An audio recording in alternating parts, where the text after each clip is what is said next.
It's Ports a Call waterfront dining, award-winning service and cuisine with a view of the dynamic L.A. harbor from every seat. For reservations and directions, visit portsacalldining.com or call 310-833-3553.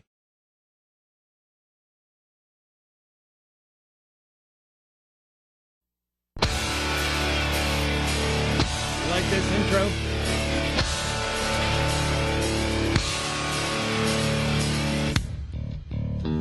Well, here it is. Here it's time.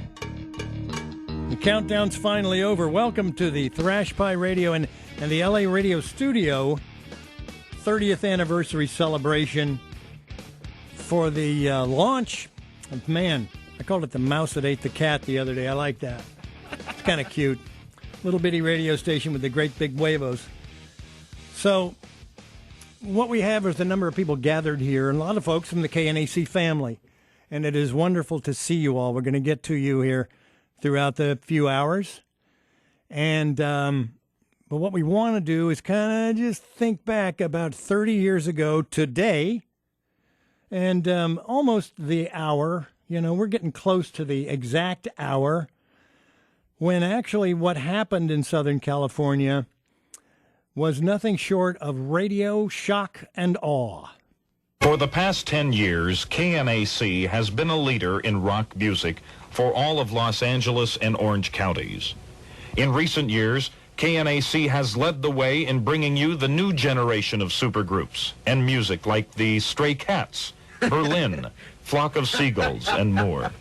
In each and every case, KNAC has been first. But according to some people, first has not been enough. There are those that at this very moment would change KNAC drastically. They say no one listens, that no one cares if KNAC lives or dies. I don't believe it. I know you don't. I know that Rock and Rhythm 105.5 KNAC will live forever. All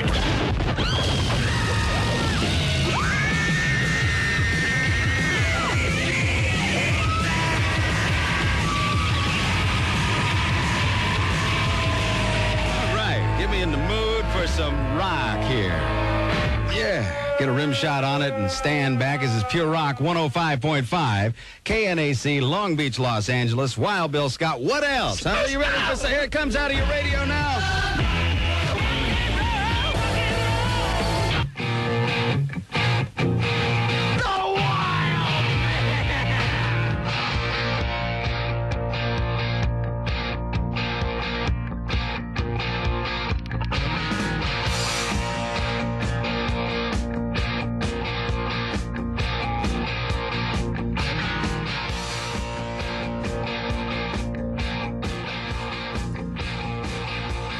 So you get the idea now? Everybody remember?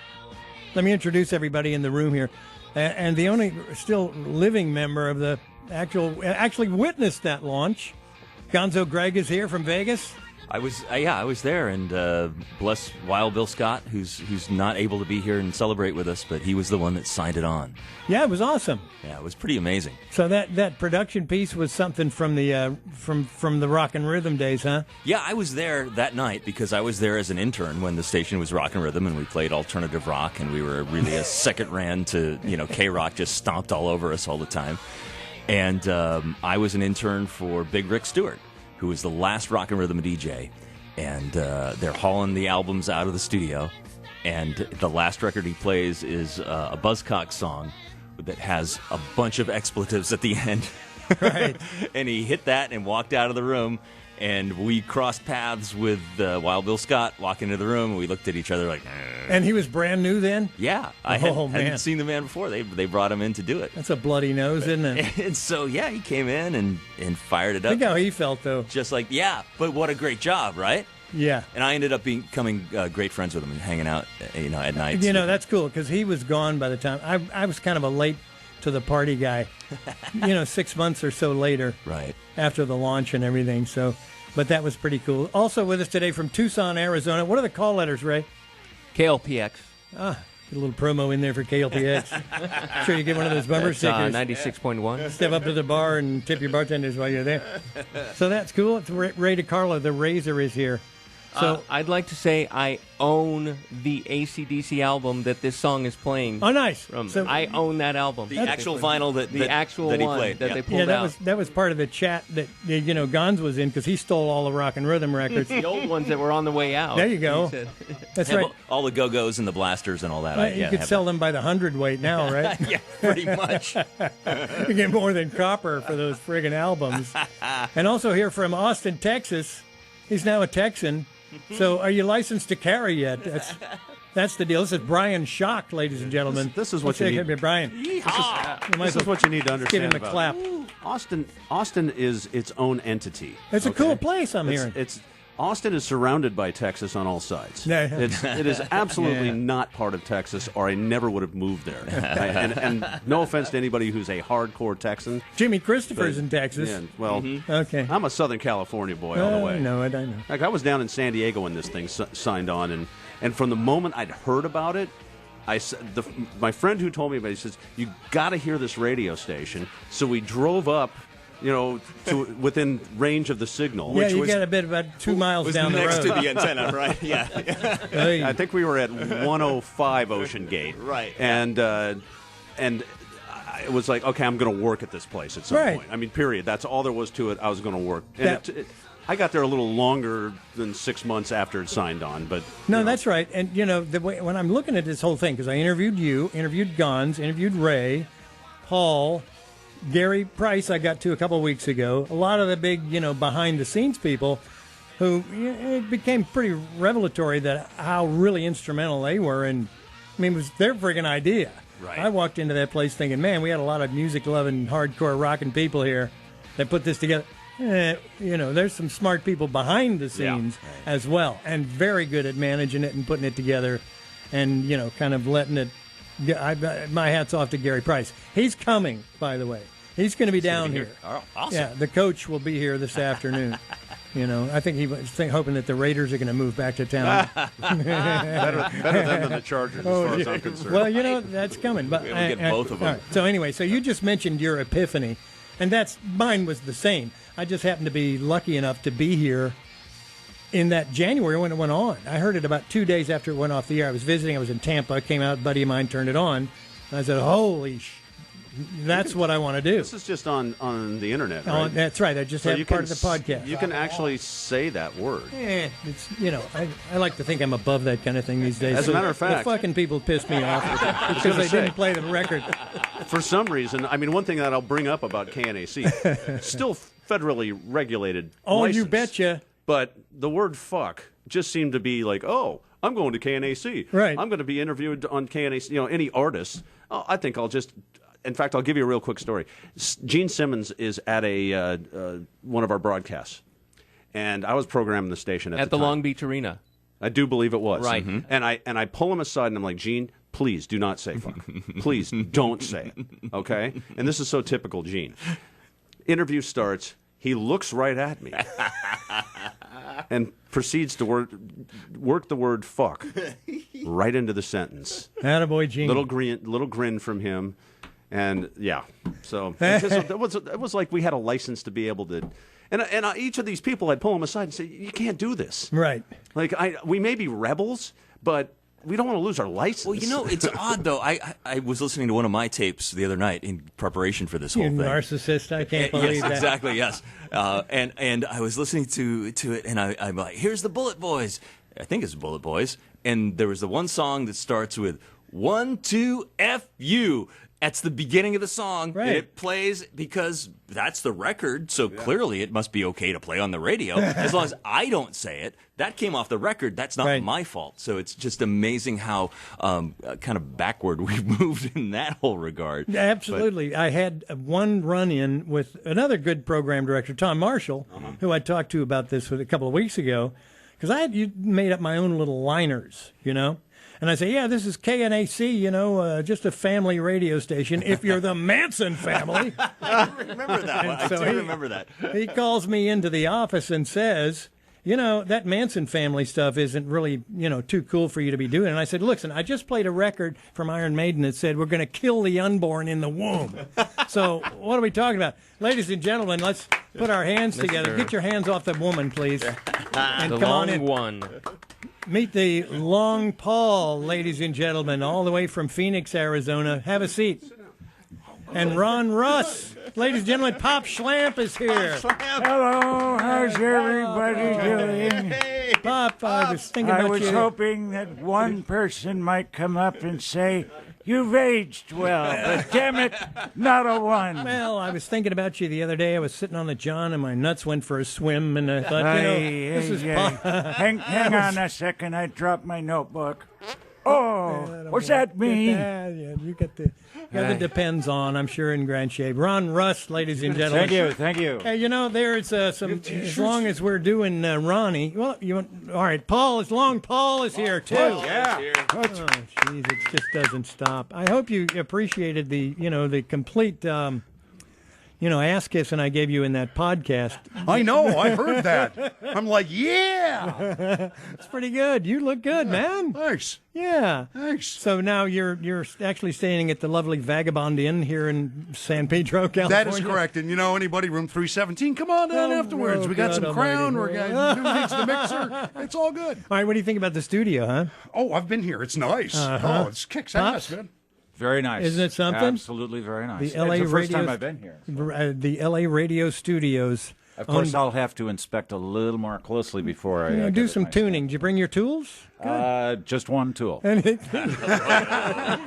I hope to use it a lot tonight. Right. So, well, anyway, this has turned into the free-for-all that I'd hoped. And who do we, let's see, Shock just left the room.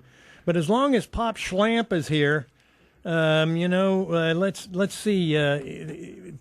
People don't realize, the uninitiated, how much of your voice just positioned our little station, and what a great image it gave to us, and what fun it was, what original, wonderful fun it was. A lot of people didn't realize it was one person that did the bumper stickers, and one of my greatest memories from our KNAC days was and I don't know who thought of this, but somebody said, hey, let's register these with the Southern California Radio Broadcasters Association Sunny Awards. Thinking Awards, like, yeah, right.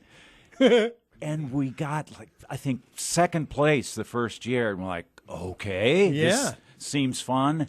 And we swept it, I think, for 4 years in a row. This is against the biggest stations in Los Angeles, and people were pissed. Year after year, this tiny little Long Beach station is beating all these multi-million-dollar stations in Los Angeles. So that was a tremendous source of pride and a lot of fun, because we got a free dinner every time we would go to that. Oh, yeah, and free drinks. banquet. I remember that, yeah. Well, I think also should be noted, that a lot of people don't know, is that Pop Schlamp was also the one that kept the station on the air, and actually was in charge of all the electronics and wiring and the transmitter and all of that as well. Right. So, it was a character. It's just absolute beautiful sticker promotions. Luke! Oh, hi, Obi-2 Kenobi. Luke boy, I think I've finally found a way for you to change Lord Vader. Stick this KNAC Pure Rock FM 105.5 bumper sticker right on his helmet. Well, he likes black. Yeah, if that don't change him, nothing will. Later that day...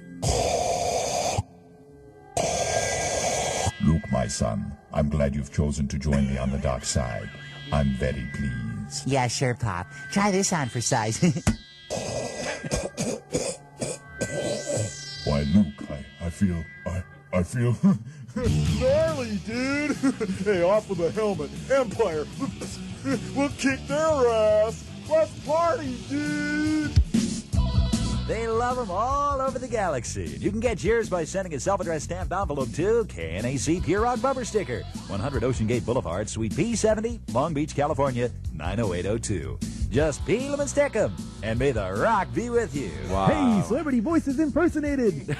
Yeah, we had to know that. Neil. I think that was Neil. Yeah. Nasty Neil. Yeah, they had to tell us that for sure. How timely is that one? Isn't it? Right. So that's the king in there making that selection.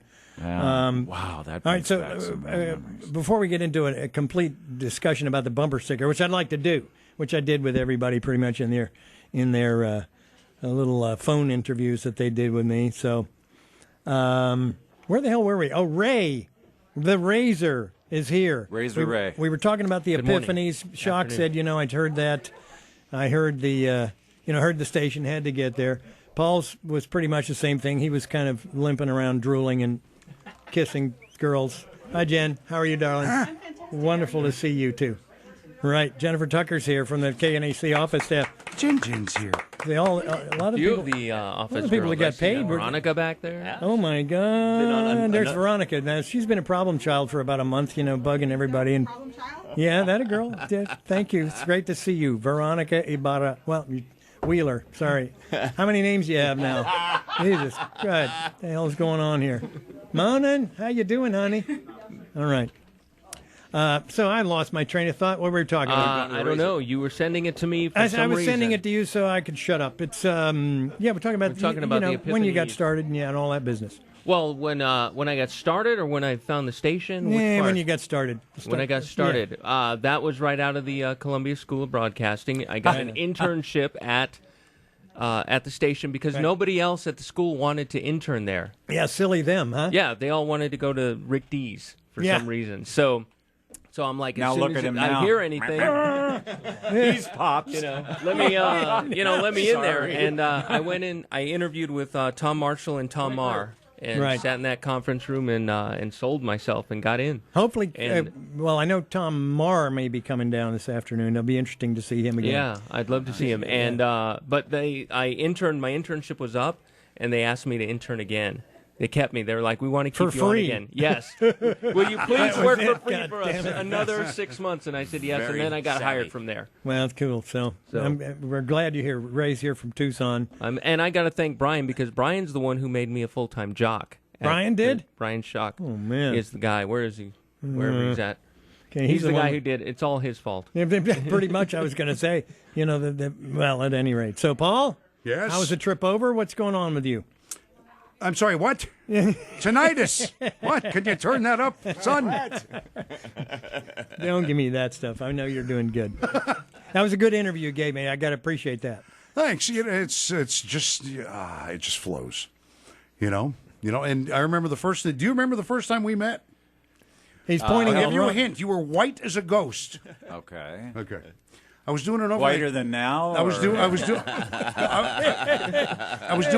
an overnight shift to learn the board and get my chops up, and I just played the extended version of Iron Maiden's Live Running Free, the one with all the fucks in it. That's the one I cracked the mic and I said, if they say fuck on that record, why can't I say fuck on the air? Oh my! And then I turned to my left, Ron is standing in the doorway, white as a ghost. God! We don't have a delay, you dumbass.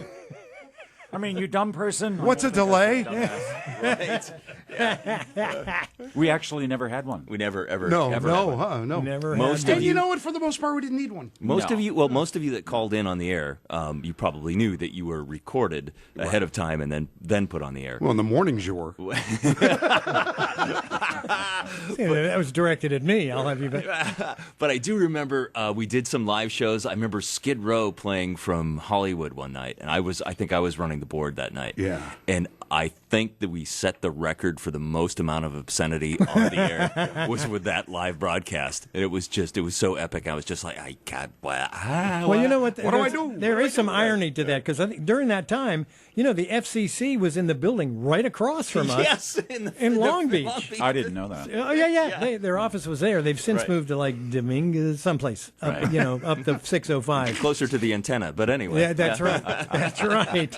So, well, at any rate, some of the vile stuff that came out of that little radio station. When I first came there, I'll never forget the first Morning Man, and I don't know if this will jog any memories, but the guy, and I don't know what his real name Not was, Norm but he McBride? went by Lobster.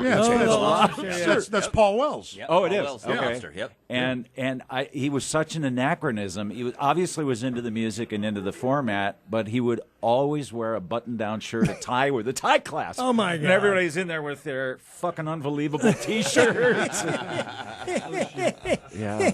And he walked the walk. He had a lobster costume. I remember that he would wear out to gigs too. Mm-hmm. Yeah, that works real well. A little cute little lobster with the lobster's loose. Well, there was forget that drop. Now Nikki was there at the changeover. Right. Nikki Randolph. Nikki Randolph is here because there was a great group of people from the Bay Area that kind of became part of KNAC, and part of that was Ton, and part of that was Lobster, and the trailing off of Big Rick Stewart was also from the Bay, and so that's why a lot of those people kind of ended up in the place.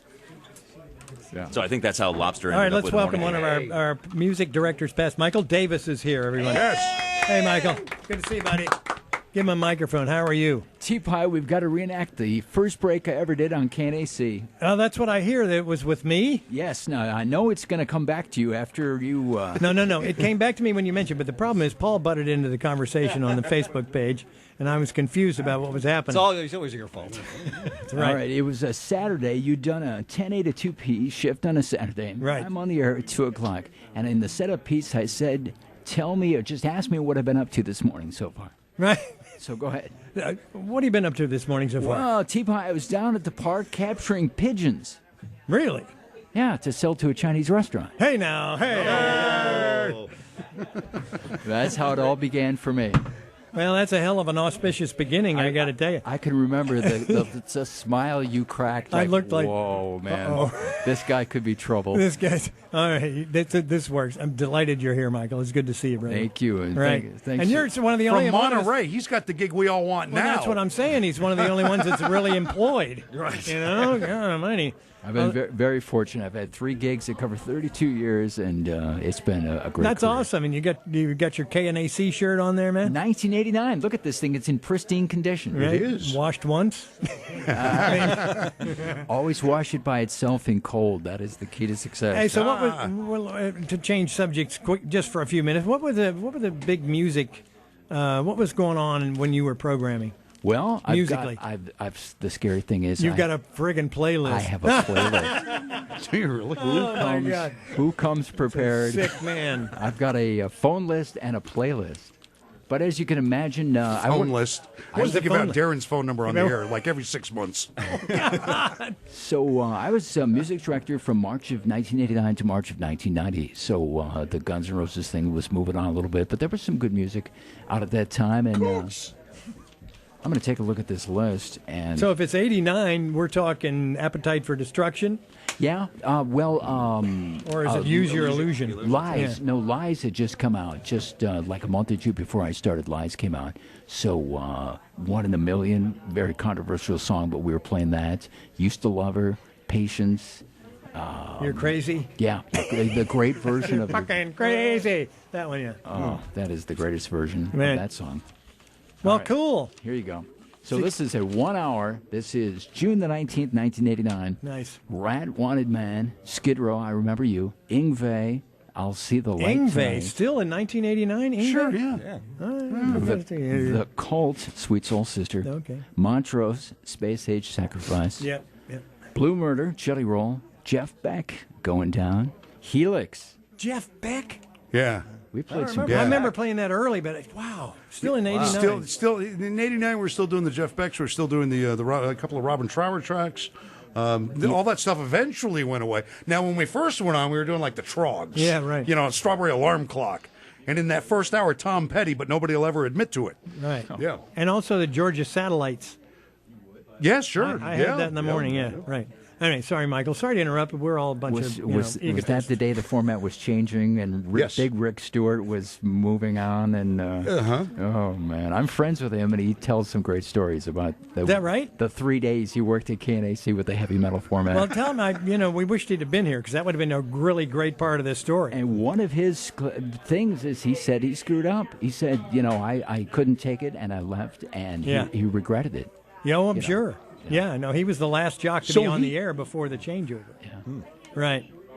All right, you ready for more? Yeah, just give us 2 or 3 more, and then Helix. We're going to throw you out of here. Billy Squire, Def Leppard let it go. That's impressive. Warren Ozzy Hero, AC/DC overdose. Really? AC, yeah, Right on. Oh, yeah, it's great. And Billy Squier on the playlist in '89. It was years after that. I'm standing on the Redondo Beach beer pier with Billy Sheehan. And Squire comes walking up, and Billy Sheehan introduces me to him. And Billy says, "Oh, KNAC, they don't like me there anymore." That's right. And it was they don't play my music there. Ladies and gentlemen, put your hands together for the coach, Gary Price. Hey! Yes. Here he is. Hey, Gary. How are you? Good to see you. Now, Jack Trash came in here, too. I just snuck in. Were you here earlier? Let's No. give. Oh, well, hi. How the hell are you, man? Good. How are you, man? HR2. Yes, HR1. Reach around there and give that mic to Gary. Or put Gary here for a minute. Franny, you can come get this handheld. Reach arounds. What? I'm next in line. Michael, go ahead. You got three more songs. I've got a list of stories. Do you want this for later or for now? Well, let's get Gary going because I know he wants to probably. There's probably a line forming for the Raiders tickets since they may come to town, right? They might. All right, get up a little closer to that mic, Coach. It's great to see you. You look great, man. Thank you. Thank you. I appreciate the interview that you did with me a couple of weeks ago. Yeah, it's good to see you. A lot of good information. Gary, it was amazing to me how. Well, I came in as a jock, okay? I like the music, I like being on the radio, and I like chasing girls, and that's what I was doing in those years. And you were good at all three. Well, I worked at it. It takes practice. So until we began to really discuss the launch of this format and this whole product, I didn't realize how, much the Wizard of Oz you really were in this whole thing. It wasn't me, it was a lot of people. Well, I'm sure it was, and I know you deny, you're not in denial, but you're very. I'm looking for a word, and now I'm on Medicare, so I can't think of one. So, right, excellent. So, but I know that it starts somewhere, and it started with this little station at the top, and then worked its way down to Nikki Randolph, our sales manager, who's standing right there. Nikki. And Jimmy Christopher is not with us, but sends his best. Okay. And he's in Texas at the time and still working. He's one of the only one of us is still working. He's in Texas. Except for Michael, yeah. Sorry to hear that. Yeah, Cowboys fan, he never gave that up. Oh, that's true. That's true, yeah. So, at any rate, during the rock and rhythm days, struggling along, what sparked the whole... Well, rock and rhythm was a good-sounding radio station. It was a good format. It was good music. Yeah. But it just wasn't connecting. It wasn't not drawing a big enough audience, and we just felt we had to make a change and try to attract a larger audience by being very special and very unique and very niche, which we did. Yes, you did. And in fact, when Nikki and I were talking and being interviewed, Nikki Randolph is here. Take that phone, darling, and get a little close to that mic if you can. Nikki's microphone, please. I'm thrilled to see Gary here. He was the greatest boss ever. Wow. And I'm very curious as to whether our memories of how the format changed. Right. Because I was at Rock and Rhythm, too. And whether our stories match. You interviewed us both. Did it match, or were we making stuff up? No. Neither one of you were making stuff up. But Gary is the one who says, there was a lot more people involved in it. And I have a feeling he was a lot more pivotal in the whole, striking the match. Yeah, mine was simple. It was like Gary said, you and Jimmy Christopher, here's a check, a Fred Sands check, and go up to Tower Records on Sunset like at 2 a.m. Don't let anybody else be around. And just buy a bunch of heavy metal records, okay? Yeah. So we did, because he was our boss, Imagine there were some curious people at Tower Records. Well, that was a big secret. We didn't want anybody to know what we were going to do. We wanted to come out, surprise everybody, which I think we did. I absolutely did, and including a lot of the people in the building at the time, right? Almost everybody in the building. A guy that was actually there, too. We have a couple of guys that were there. You, Gary, you, Nikki, Gonzo, who's here. Him. And on the phone with us is Bill Banks. Oh, Bill. Hey! KNAC News. There you go. Good to hear you, Bill. Thanks for being with us today. I love it. Any quick thoughts about that fateful day, D-Day, as Nikki referred to it, when the format changed to pure rock? For everyone who was in the other format, and all of a sudden, what is this? Whoa, we never heard that before. And everything just changed upside down. You know, you have to be into Bill's rhythm in order to fully appreciate what Bill... What's that? I love you, buddy. I'm telling you. So one of the first things that I did when I was on the air and you were doing the news there was that I was going 100 miles an hour thinking that was what I needed to do, to move that format forward. And it would come to the news break, and I would have to slow down. I would say, and here's Bill back. I'd actually physically make myself just calm the hell down, so Bill could go off into the news.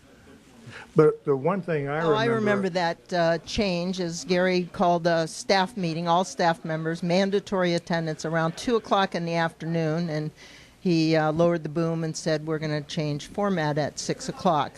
So several people quit right then. Yeah. And then, as it got closer to 6 o'clock, and correct me if I'm wrong, Gary, but I believe Big Rick Stewart was on the air at that time. And he just sort of went wild and played whatever the hell he wanted. I think he played like Anarchy in the UK by the Sex Pistols, something by the Buzzcocks.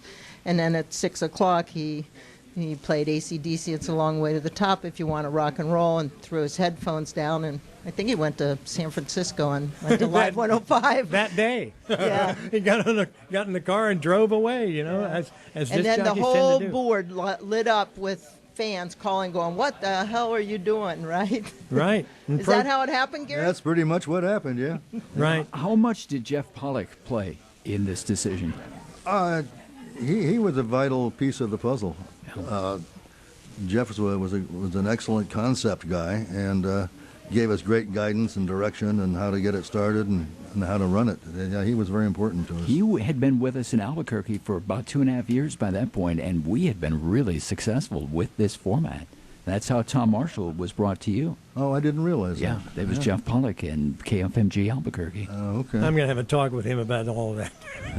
That's a joke. Sorry, I changed the whole complexion of the conversation, didn't I? That's okay. Well, it's good for you. It's just great to see you, Gary, and congratulations on giving us that 10 years and being responsible essentially for that whole era. And it meant not only a tremendous amount to people in the audience, but to all of us. And you need to know that, how important that really was to all of us. I understand that. We did something very special, and guys in the business who knew me said, what the hell are you doing? I bet. Are you nuts going to a limited signal FM that nobody can hear and you're going to play music nobody else plays? And the staff's a bunch of college kids? Are you crazy? Right. And I said, yep, I think so. I think so. We can do this. We'd be remiss if we didn't bring up the big resource behind the whole thing, which is Fred Sands. Fred Sands, yeah. And without Fred Sands and that, his basically being our investor, our angel, none of that would have happened. How did you begin a relationship with Fred? Well, I had read in the newspaper that Fred had bought the radio station, and so I was out of work at the time, and I went in to see him, and I pitched him on being his radio guy, and let's build a chain. Let's buy 5 or 6, 7 of these things, and let's get in the broadcast business. And he said, well, I don't know. I'm going to see how I like this one first, and if it goes well, then maybe I'll do more. But I don't need a guy to do that right now. And so have a nice day. Yeah. And we talked. What's your background? And I told him, and we talked radio for probably a half hour or so. And 2 or 3 months later, I got a phone call from his secretary. Fred would like to see you. And I thought, oh, maybe he's changed his mind. We're going to go buy radio stations. So I go into his office, and he said, would you be interested in running the radio station? I need a general manager. And I thought, yeah. Yeah. I'm not busy. I'm not busy. Attaboy. Let's do it. So a week later, I met him at his office, and he gave me some keys, and he said, here's the address. I thought he was going to take me down there, introduce me to the staff.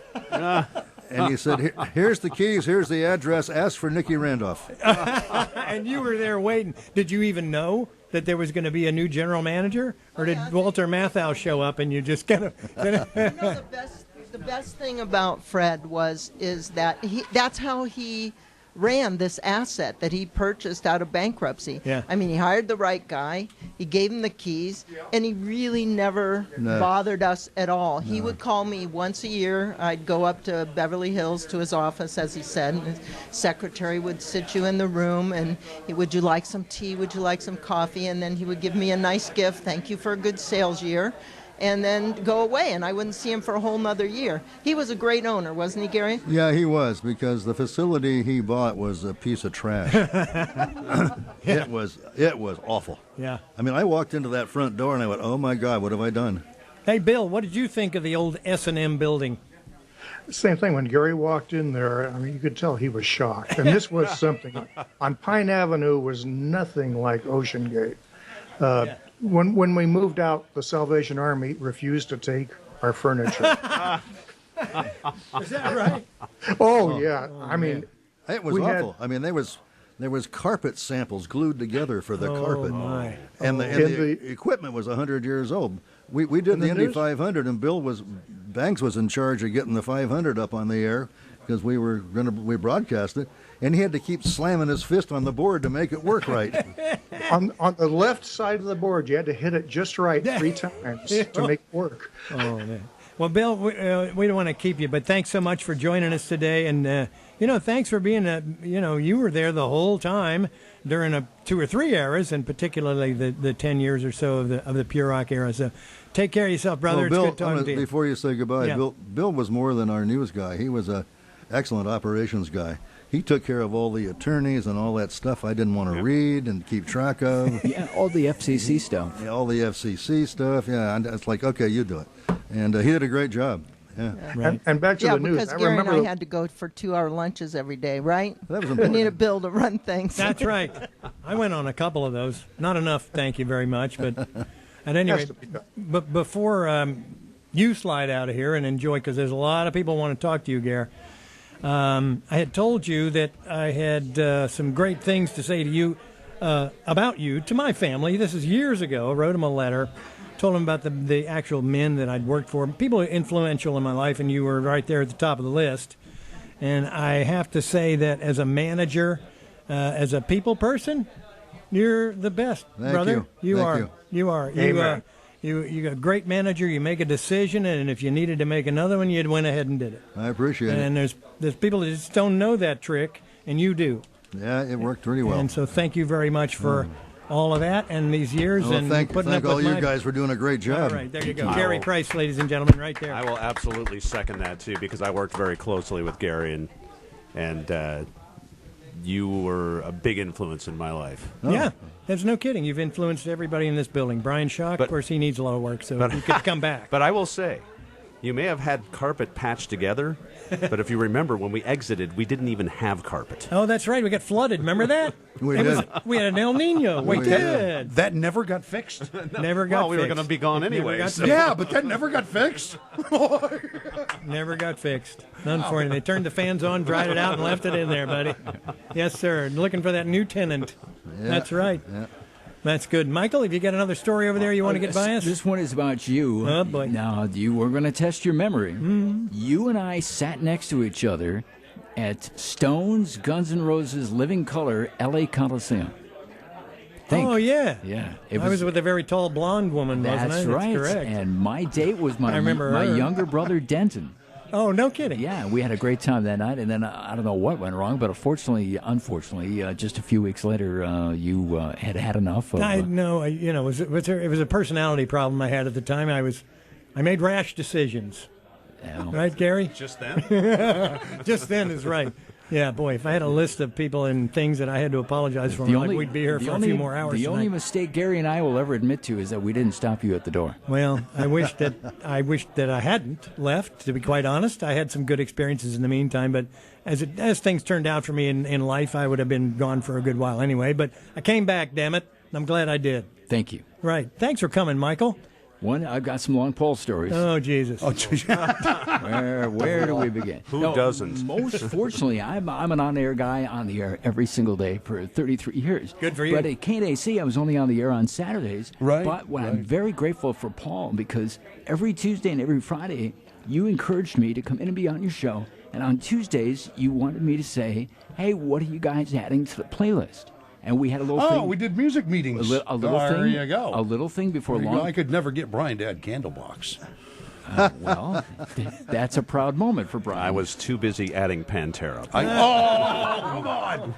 So on Tuesdays, on Tuesdays, right before Long Pause Long Play, we talked what's going to be added to the playlist. Then on Fridays, again at noon, you would say, what is the station's plans for the weekend? And we would talk, we're doing double shots, we're doing a theme, we're doing something. So I always appreciated that because that means I got to be on the air 3 days a week, Tuesday, Friday, and then a Saturday shift. So I've always appreciated that. I never thanked you for that. That's because the more that you can involve the suits into what's going on, the more successful the entire party is going to be. You hearing that now, Gary? Because Did you if believe? No. Are you looking at who's saying that right now? What? No, come on. Come on. This is a suit right here. A KNAC sweatshirt is Gary Price taught me the value of a 4 martini lunch. There you go. Hey! I was your mentor. Oh, listen, while we're talking about I got Paul cranked up here. Let's talk about that it wasn't first big promotion, but let's talk about the Monsters of Rock. Now, that's still early on. Right. We've got some tape to play from it. Gary, you remember because you were there. I remember, here's one of the things I remember about that. I was standing there with a pregnant girl. God knows she wasn't with me. It wasn't my fault. But you came up to me and said, some guy just asked me if that was Alice Malice. And I said, no, don't, not pregnant. Oh, man, look, there's former promotion director Don Weiner. How are you, Weiner? Come on in. Visit with everyone, and then come in. We'll have a little bit of a chat. But the Monsters of Rock was a great, great promotion. And I'll tell my quick story. It was a Brian Murphy gig, right? Mm-hmm. Avalon Productions. And at least that Coliseum part of it. And they pulled the plug on Metallica. You remember, Paul? Sure, yeah. All right. So when they pulled the plug, of course, the place went nuts. Well, Metallica was causing some problems on stage, if I recall. And the security freaked out. They thought there was going to be a riot. Right. Yeah. Well, there was. I said, no, this is Metallica. They'll be fine. Leave them alone. That's right. Leave them alone. So anyway, they stopped everything, dragged me down to the stage, and Murphy takes me by the arm. He pushes me towards the microphone, says, just calm everybody down. He says, and as I'm walking away, he says, and they might throw chairs. Thanks, Brian. I really appreciate that. But that day was full of fairly momentous stuff that happened on the air. The station that helps you relax and unwind after a busy day. How about if I just kick your ass? Southern California's only real ass kicker. I could use a good ass kick, I'll be very honest with you.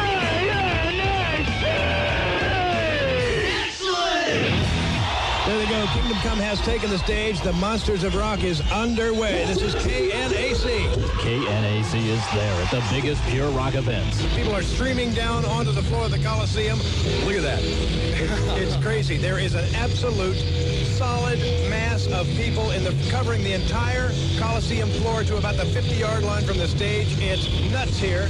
Metallica is on stage. This is the Monsters of Rock on KNAC. There was that one time up at when we played the Coliseum with on the Monsters of Rock there in 88, 89, where I had a few post-gig beverages there, and I was pretty jolly, and I did an interview. Was it with you? There's a long call. There's a picture. Okay. Hey, look, somebody gave me a picture of that right here. And I think the old F word there came out good, sort of every other word there for about 10 minutes was the F word. And yeah, we played that back popular. several times. Okay, here comes Lars right now. Okay, cool. Lars Ulrich, All right, drummer. good deal here, good deal. Of Metallica. Lars! There we go. Uh-oh. Oh, he's running away. It's your face. Fuck, piss. What, are we on the air? Yeah. Are we on the air? Yeah. Okay, milk and bread and butter. Breast milk and butter. Jesus Christ, man. That was different. That was very interesting. No, actually I'd heard from the very beginning, the first show back in Wisconsin, that you guys basically dominate the show. I mean, it's just incredible. And when I saw, does this happen every stop? I think L.A. was a bit wilder than some, I mean, what are you going to do, compare L.A. to Portland, Maine, you know what I mean? But, I mean, it's been wild for the last 10 weeks, but I think this was pretty much the icing on the cake, if you know what I mean. When we're sitting there, a second verse of Creeping Death, it was like 10,000 raging, I want to say fuck, but I can't because I'm on live. But it was 10,000 raging freaks just towering towards us. That was brilliant, man. God, that was roaring. It was an incredible set. That was all right. Then it was this fun little thing with a power outage for a few minutes. I'm sure that was planned by one of the other bands. No, we'll make sure it happens to the other bands. We found out where the power supply is. We're going to go pull the plug on every other band. Actually, I thought it was cool because the power went out during Whiplash, and when you resumed your set, it's like you just picked up the needle and dropped it back, and you finished the song exactly where you left off. Well, I know we should, and we should have started over. We should have started over by Creeping Death. Roll the intro tape again. Let's do it again. Fuck it. Well, actually, you guys didn't do any new material. Yeah, we did one song, yeah. Did you? You were sleeping. You were getting blown somewhere. I was... Well...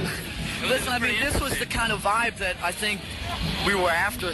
I went down to check my drums about a half hour before we went on stage, and I saw all the seats down at the front. I go, well, let's see, I'll give that about 15 minutes. I go, because the only places there's been seats like that has been at a couple of the indoor gigs like the Hoosier Dome in Indianapolis and the Shit and Twigs Dome somewhere else. And I look at we're in L.A. and there's seats on the fucking floor. It's like, wait a minute, come on. But I thought, we'll give it 10, 15 minutes, and they were gone after 3 minutes. That was amazing. Well, you broke your own record then. Yeah. Good. Hey, thank you for stopping by. Yeah, good talking to you. Right there. Sorry about all the fucks. That's okay. That's okay. We'll catch you next time, and we'll try to fix that. Lars Ulrich from Metallica. Hey, we're live backstage. It's the Monsters of Rock. What can you say? Good thing. Yeah, Lars, I think good choice in not becoming a radio announcer, I think, Lars. And, Probably have to lose his license within the first 5 seconds. Todd Mastery and Gonzo Greg here back upstairs above the LA Memorial Coliseum. Dawkins still tearing it up. I guess we'll get back into some pure rock here. Is that okay with you, Todd? I think that'd be just fine. We'll play some Iron Maiden, Only the Good Die Young. 105.5 KNAC, Southern California's only continuous live coverage of the Monsters of Rock. Live from the Monsters of Rock. Let's go backstage. Ton, are you there? This be the Red Rocker. We're getting ready to go on. I'm feeling a lot better. I hope I can sing. Ow! KNAC does rock. I've been listening to y'all day. Pure Rock KNAC, your #1 concert connection. Yeah, that's Sammy listening all day, right? Right. How in the hell did we keep our license? I don't know. Gary, speak to that, please. Our license. Yeah. I mean, all I brought this up earlier, Gary. For some reason, artists just felt like KNAC was a license to say fuck on it. Everything goes. Anything goes. There we were. They were. Yeah. Well, not only that, and from the moment it came out, we'd play songs like Mean Man from Wasp, which is just the chorus over and over again. I'm a mean motherfucking man. And at 8 o'clock in the morning. Right. You know why? Because nobody ever complained. Everybody loved it. Right. The audience didn't complain, and the FCC wouldn't listen. They couldn't. It was too loud. Gary, how was that public file? Perfect. Was it? Absolutely perfect. You have no complaints, and you keep your quarterlies in line. Everyth's fine. Well, should I say like Hillary's server? Clean, baby. Hey! That's as political as we're going to get And today. you know what's kind of odd? Thinking back to that Monsters of Rock with Lars, I only remember him cussing once. Right. The entire Me too. interview was an expletive. It was. Wow. You know, I can imagine. I don't know. You know, it was I didn't just pay attention. That was a cool day. No, how could you? What? I mean, So there that's was how you mayhem stay going on all around you. You know, I remember that. That was a wild day. It was just wild. You know? I was watching him trying to resuscitate Tom Marshall, who was 5 feet off to my right. He'd passed out halfway through. Oh, it was hot as it was hot as hell, yeah. Oh, yeah, promotions was our big thing, Gary. Oh, yeah. Put us on the street. Yeah, it separated us from everybody. Absolutely. And, you know, it's a damn shame that, you know, it's really not being done anymore, because that's just not what happens. But I don't find it necessary, but I sure would love to hear somebody to get on the street. I don't know if you know this, but there's nobody working at radio stations anymore. Yeah, I do know one that, person actually, Yeah, That's it. That's right. 4 station staff of 1. Right, 4 station staff of 1 voice tracking, and there's nobody in the building from 7 p.m. till the next morning. Right. Maybe if there's a morning man there who hadn't tracked his show. That's kind of too bad because you missed the whole thing. You missed all the fun. All right? There were big promotions like the anniversary parties. That was where that was my jaw was on the floor then. I'd been in town about 3 months. I remember the first one. Right. With the Party Ninjas, I think that was one of the first times that they ever played a gig. Yeah, but that was, and that's an all-star band. Who were they? Yeah, Dockett and Piercy and Blotzer and, right. and those, all of them, really. And, I don't know who the headlining bands were. I know Fans played. I thought Great White played there. Great White did play. That's right. And Fans, which was the winner of our Pure Rock search on the first, Son of Pure Rock record. That was a good idea, those Fans records. Yeah, but I met Ronnie Dio there, and all those guys all those people showed up, man, to come up there to have a drink with us, get their picture taken. They came down. We did stuff. They came. Big people came. It was awesome. Yeah. It was a great thing. Nikki was telling me in her interview that right after the mayhem of the transition to the Pure Rock format, that the first real interview on the station was Ozzy Osbourne. Oh man, first one right out of the barrel. Pretty big. Of course, I guess Sharon was just reviving him pretty much at that moment, and kicking him in the door. Nobody else in town was doing that. Nobody was doing the promotions like we did them. Nobody was interviewing like we did. Right. In fact, that music, most of it was all being played after 9 o'clock at night, and somewhere. Somewhere, if at all. Right. And I seem to remember that, especially with Ozzy and with Axl, our interview histories with them, half the times he was bailing them out of trouble. Right. It's like, Ozzy, what did you do this time? Right. You're right. That was what the whole concert in Moscow was about. And they would go on the air with KNAC as it's like we were their PR vehicle to clean up their messes. Pretty much. Yeah. Pretty much, particularly with Ozzy. And, just a quick digression to modern day. Sharon kicked some guy's ass off stage the other day. Did you hear about that? No, I didn't. Say the View people on the View, they were getting some sort of a television award, and some rapper jumped up on stage and started promoting his buddy or giving shout-outs, and she kicked his ass. Pulled the Kanye out his ass. Yeah, that's right. That's what she did. Yeah. And threw his ass out of there, buddy. And it was F-bombs all over the place on national television. Nice. Yeah. Woo. So Sharon, don't mess with Sharon, buddy. Yeah. Yeah. Well, she can get you on and off stage in a hurry. She can do that. Now, Gary, am I wrong about this? Because I was not there at the time, but it's my understanding that really what got your attention to think about taking this to a hard rock or metal format was some Iron Maiden concerts that were at the Long Beach Arena, or is that just folklore? I don't recall that. Maybe, but I don't recall. Well, it's the 1985 Double Live album was so huge that Jeff Pollock and people paid attention to what was going on. Those concerts sold out at the Long Beach Arena. Yeah, they sold out 4 nights in Long Beach with no radio airplay. Yeah. That's pretty much what did it. That was a clue. And when that happened, Thrasher, what woman were you with at the time? Her name was Debbie Plagman. She was in the Miss Hawaiian Tropic contest in Tampa, Florida. Thank you very much. I remember that clearly. Is it just me? Every one of your stories seems to start with, I was with a tall blonde. I was with a brunette. It does not every story. No, it does not. That's the landmark for each of your stories. I would love to have, that image I built very carefully. Thank you very much.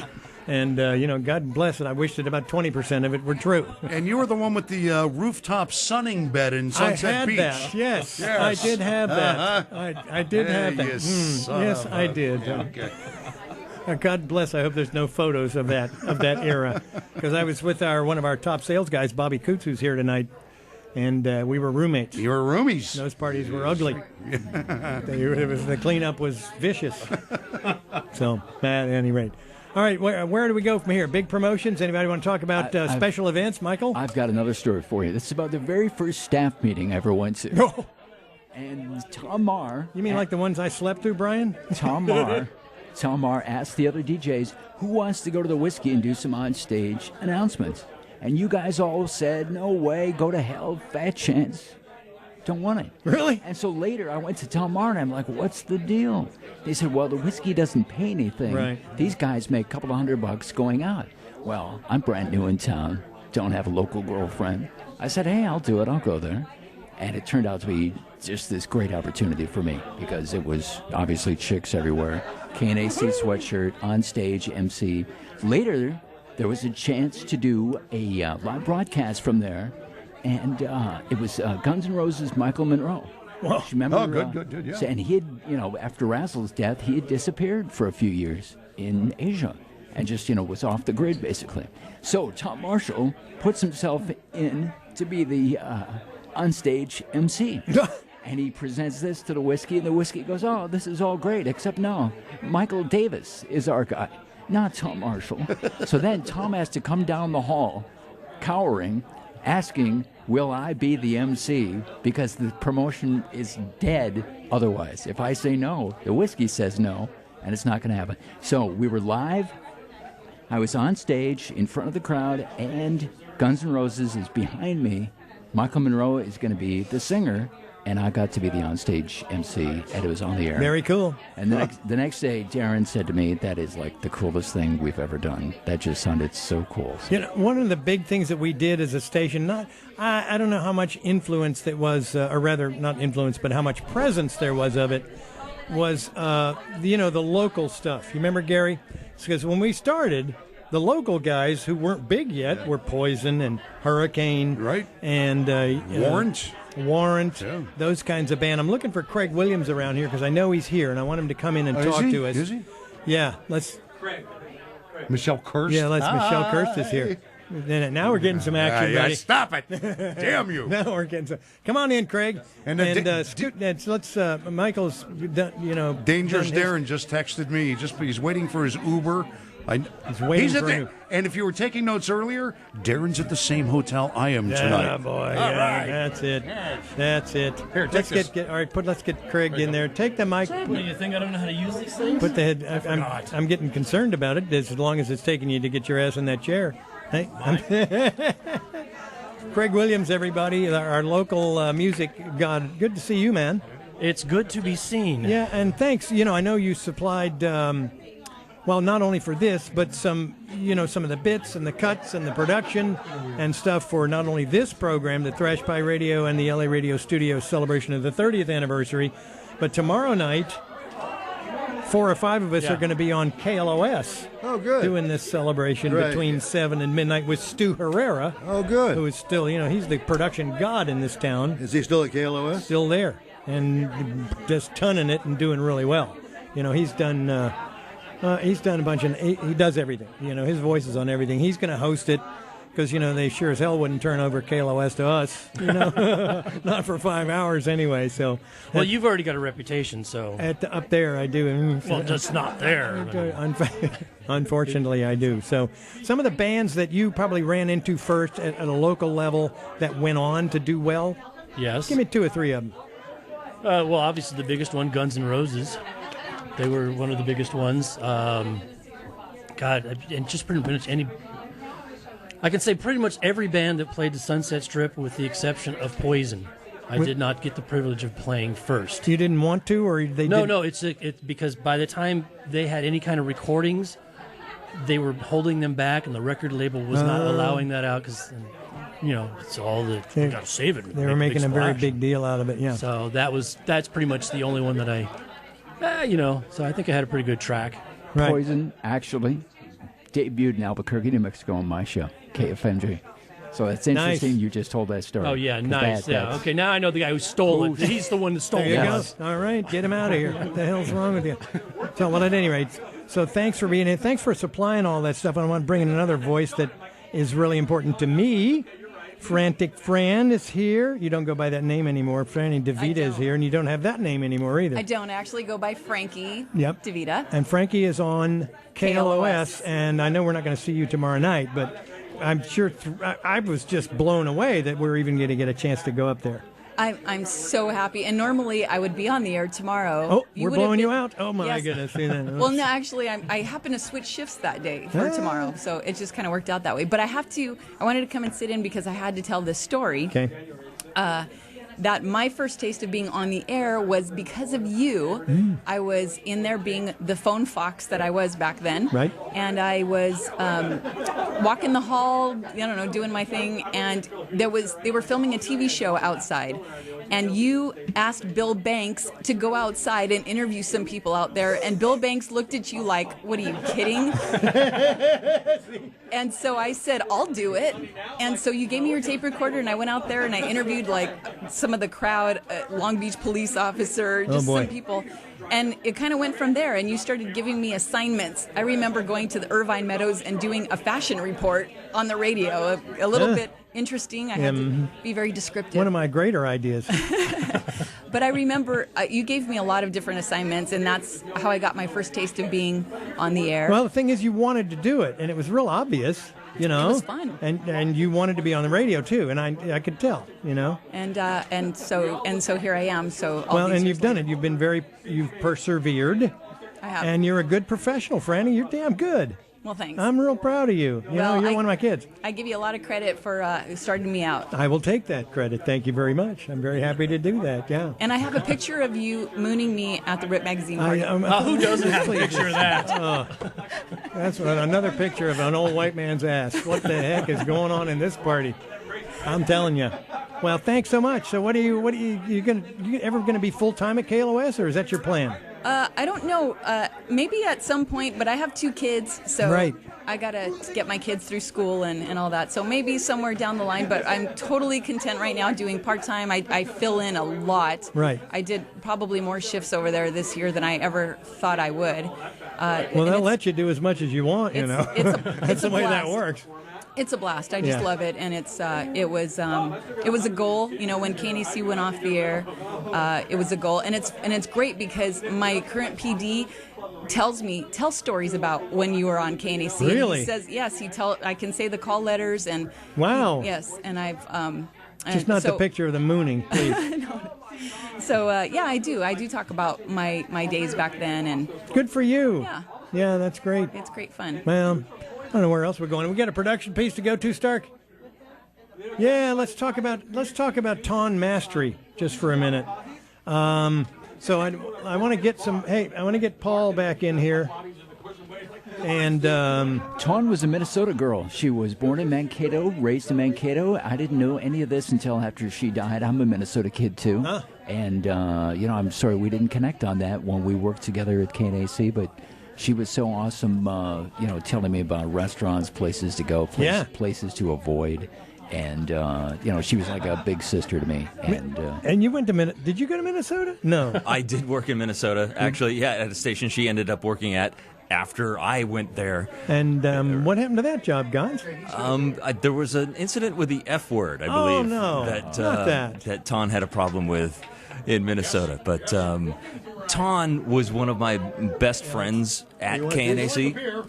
Because I need to go to the restroom. So I'll be back. Something's never changed. Everybody, excuse Gary. Gary Price, everybody. Off to the restroom. Hell yeah. But don't take too long in there. I'm old too. But yeah, I worked closely with Ton a lot. She was, she knew that I wasn't a metalhead. Right. So she helped me out a lot. So I miss her and love her dearly. As we all do. I never really thought about it too much. I was telling Paul a couple of weeks ago, when I first came to town, I drove the signal to find out where it was weak and where it was strong. And when I finally wound up about 100 yards from the station, and I could hear it, and lost it completely. It didn't come in the studio. Right. I remarked, I think, to you that I had never heard a better female voice for a rock radio station than Ton's. Mm-hmm. It was just so effortless for her. It just flowed. Well, and it's a good thing too. Yeah, because you could walk into one of her studios and she's with her left hand, she's approving prints for a photo shoot, and the right hand doing this, and then boom, right in the middle at the same time she's playing Ton. Wait, why are you playing Ringo Starr? That's the truth. That happened, and that actually did happen. That actually did happen. Damn CD miscued. Yeah. I remember one time coming in. doing the morning show after I'd done an appearance the night before. Tawn was doing middays at the time. She just didn't show up and just didn't show up. And, of course, I'm dragging ass at 10:01. I'm ready to go. I'm ready to go home. So about 11:45, she shows up and apologizes to Jimmy. Jimmy, I'm sorry I'm late, and I'm over there on the floor. I'm dying over there, and she didn't say jack shit to me. But at any rate. I remember the day that Tawn showed up at KNAC. Oh, first day? First day at KNAC. And it was pretty awkward. Because Jimmy Christopher had forgotten to tell the girl she was replacing. Who was Cat Snow? Cat Snow, bless her, that she was no longer going to be at KNAC. Seriously? Oh, no, yeah, that's true. I've never heard that. Me either. That actually happened. Oh, wow. So Cat Snow had walked in the studio and was getting ready to do her show. Well, Tawn was already in there. Right, is that, Tawn, I was in there with Tawn showing her the board. Right, yes. And I'm going, okay, exit, stage left. Yeah. I gotta go. There's a thing we kind of forgot to tell you. Well, and all of us as radio people know that that's probably not that unusual, but that was pretty epic. Yeah, I would say that's pretty epic. Well, and the best look was on when I'm standing in there with Tawn, showing her the ropes, and then Cat walks in. And I look out the window, and then we all know that look that Jimmy has, the lost, oh my God, through the window. What the hell do I do now? It's like, but keep smiling. Smiling Jimmy. Smiling Jimmy. She told me one time after I had wrecked something in the production room, forgotten what, I just threw a hissy fit in there. Pop Schlamp, engineer, remembers. I busted up the cart rack, that thing that spun the around. Big spinny thing. I just went, shit. Tape rolling. Yeah. Oh, did I? And that's how you tape rolling at the same time. Oh, whoops. Yeah. See, I told you. I was a very forgetful young man. So anyway, Jimmy, came in there and told me, get my ass in gear. And then later that morning, Tawn came in and said to me, I used to be self-destructive until I realized I was only hurting myself. And for some reason, nobody had ever made anything really clear to me before about that. And it was like clarity for me. It was just awesome. Memories about Tawn we all share, and how can we? Hello, this is Lemmy from Motorhead. The ugly ones, and you're getting off apparently with the leather non-torn mastery on Pure Rock 105.5 KNAC. I only wish you could see what she's dressed in right now. Actually, everybody's thinking about memories and stuff, and I was trying to think of, I don't really have a lot of memory banks left, but I was thinking about, I think that really one of the things I'll never forget is that this audience that we have had all these years has been the most exciting, most loyal, and most enthusiastic audience. I've been at a lot of stations around town, as you know, and I'm telling you, the KNAC followers are the best, and I'm going to miss them the most, I think. You got to get closer to that microphone. Yeah. All right. But really, the audience is the one that I'll never forget, so love you guys. Mwah.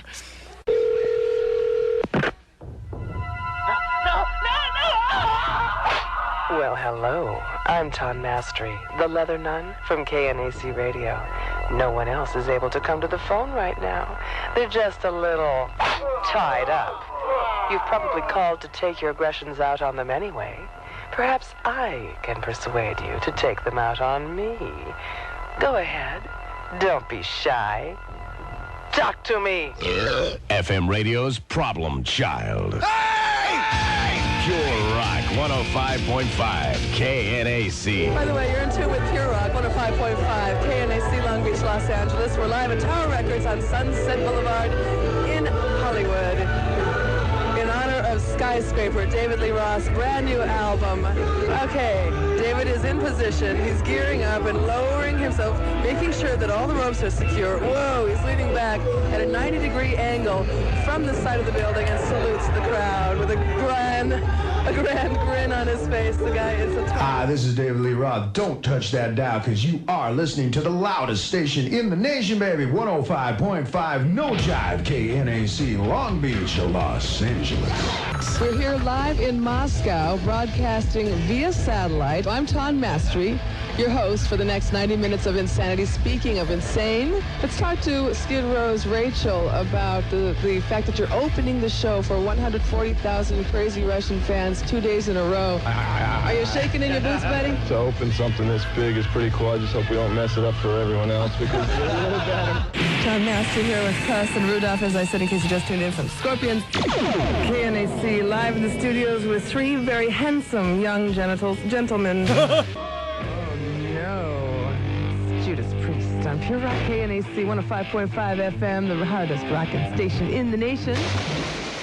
So when I first came to town, like, again, a couple of months in, maybe, I'm back in my place, crashed in the afternoon, and I turn on the station just to check out what's going on, and I hear Tawn, and she's, Tawn is getting squishy in her own chair over some rock star that's in the studio, right? So you know how that worked, right, guys? No. All right, so anyway, I'm thinking, what the hell is it? Who's this guy, and what the hell is going on?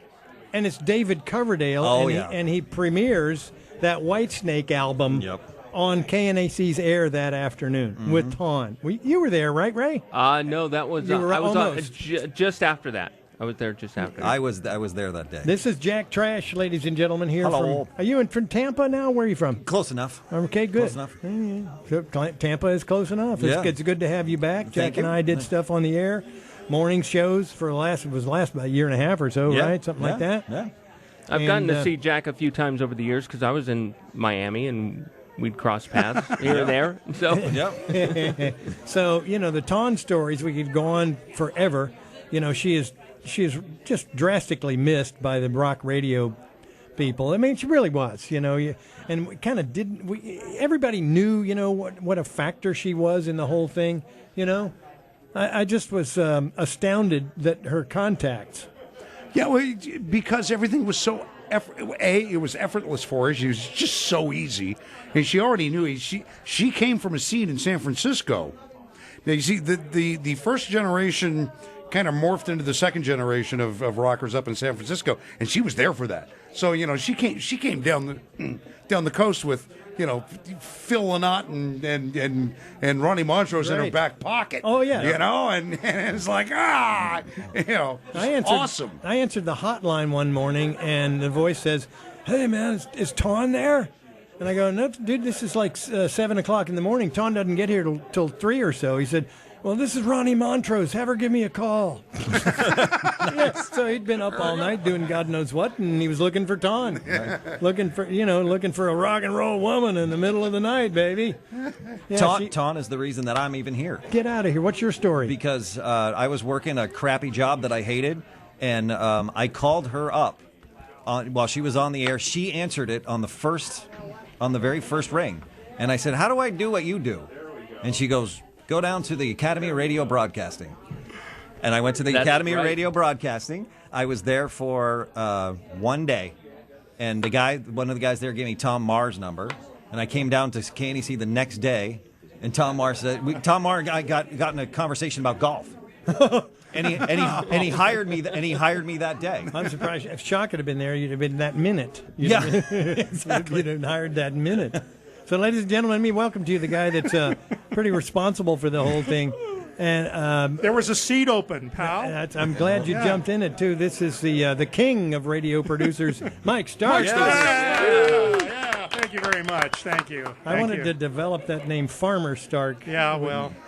With the whole idea that I've been doing a lot more farming lately. The cultivation is going well over there. Have to be long. He's growing got a good crop of something growing over there. Now, I noticed a new cloud, of smoke emerging over Lakewood this morning. Correct. You are correct, sir. Good. That's how we find it. I have my card. Right.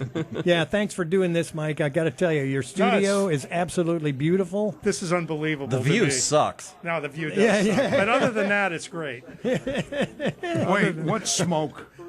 Oh, nothing. Okay. No, it has nothing to do with Brian Shock's weed radio. Paul's 2 beers in. He's about 10 seconds behind. Tinnitus. What? Well, any direction you want to steer us in? What do you want to talk about? Hey, you guys are doing a great job. I was sort of the the straight man at the station. You know, I didn't even have to change my name. Yeah, if you remember. You weren't Metal Mike or anything. No, right? I got to keep my name and all of that, and I dealt with the Pure Rock Talkback, of course. So on Sunday morning, I would be talking to the people that you guys normally play to. Oh, yeah, the smart ones. Yeah. I would see him because I would do the overnights, and then he would come in on Sunday morning. So I would get to hear that transition from Slayer into, the talkback segment, and it kind of was like, it was a little bit different, you know. Right, and I bet the audience for Gun Control was a little bit. I got to go out to the parking lot to get Dangerous Darren. He's lost. Yeah, go get him. He's here. Go get him. That's going to be very I do good. have a quick Ton story. Please. The very first day I was on the air, Ton had switched with somebody, and her and I did the crossover at 9 o'clock, and she was on at 9 o'clock or whenever I went off. And she was very gracious, welcomed me, and did the whole thing. And then, so I leave, and I feel great that she did such a great crossover.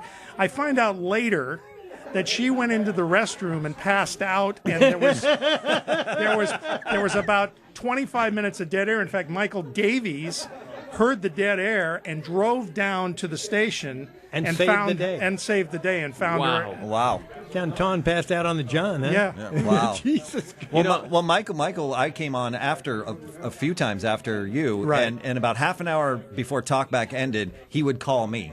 Time to get up. Oh, yeah. I never learned that trick. I could have called people. Well, anyway, there. I just wanted to jump in here because I got Pops behind the board. I've been running the board. So you better go change his diaper. Oh, boy.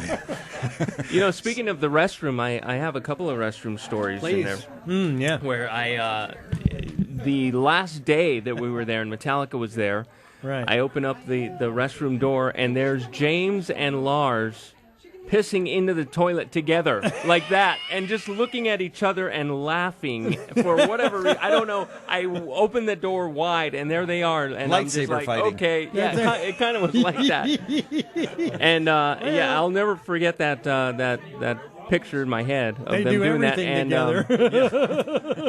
and there was a member of Slayer who came into the they used to do the what was it called, Jack, at midnight? They would have all the different features. It was the one with Mosh and John, and what was it? I don't know. It was the one where they play all the hardcore stuff. Sure, right. And the guys from Slayer came in, and one of the guys wanted to smoke a little something. And I said, okay, you've got to go into this ladies' restroom, stand on this toilet, and you have to blow it up into that vent. And he's like, no problem. I'm going in there. I'm going to go do it. And I'm like, I got the guy from Slayer to go do that because that's what the interns used to do. So that's how I learned the trick. You learned that trick and the unpaid days. Good for you. Exactly. So that's awesome. Where's Darren? Is he He's coming. He's coming. Attaboy. There's reports of a bald guy walking across the parking lot. That's him. That's him.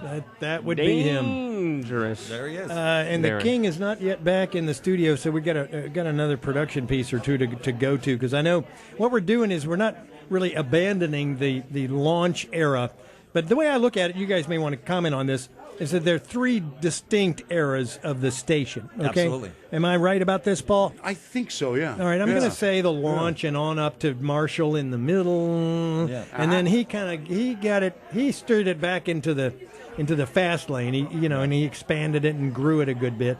Then there was Pam, then Steel. Yep. That's kind of the middle, and the Steel kind of morphs towards the end. Yep. And then Brian. Right. And then Right. it's pretty much over, and that covers the 10 years. Right, and actually, Greg should be here. Well, I'm hoping he will come here, because he's the only I kind of wanted to save that story. Okay, that's all right. Then we will say that story. That's absolutely fine. I waited to get that son of a bitch behind the microphone for years. Yeah, he might. I was doing a weekend shift, and before Steele was the program director, and I had about a 4-course meal in the studio. Uh-oh. And he walks in and he goes, can I have a fry? And I'm like, yeah, sure. I go, just don't tell anybody that I got food in here. And the next Monday, he was then programmed. I'm like, oh crap. Yeah, well, you don't forget those, do you? Son of a bitch took your fry, though, didn't he? Yeah, he did. Well, took 2. There you go. There you go. But yeah, you're right. With Jimmy Christopher, I think Kevin Stevens was. What happened to Kevin? Kevin Stevens, 435 KNAC. He was really good, though, man. He was good. He knew his shit. He absolutely did. He really did. He really did, yeah. Whereas Jimmy was throwing stuff against the wall and seeing what stuck, Kevin was hand-producing music logs. Well, I was hand-producing. All right, everybody, let's bring in Dangerous Darren. Dangerous Darren, everybody. Yeah, He's saying hi and hello to everybody. The station. Hey, look, Mary's laughing at you because you're bald. Hey. I'm just bald and drunk. Well, it's good to see you, brother. Good. How you doing? Good to see you, buddy. Well, that's great. Hey, everybody. Wow, isn't this the weirdest Dangerous thing? Isn't this something? Hey, let's do a crossover. Okay. All right, so there's Iron Maiden, Gonzo Greg, KNAC live from Long Beach where the debris meets the sea. Hey, Dangerous Darren's here. Dangerous What's up? Darren. Hey, all right. Coming up, a little mandatory Metallica and whatever else the hell the Toxic we did. Undershorts. The Toxic Undershorts new single is coming up. That's awesome. Uncle Scotty, actually, he's been bugging me for a couple days. They should do a Toxic Undershorts reunion. Oh, I know. We've all talked about it, and I'm sure we'll talk about it even more now that this is all happening. All right, so quickly, Darren, you came from, where did you come from to KNAC? You were like me just a few months after I got there, right? Tom Marshall hired you? Yep. All right, so when was it?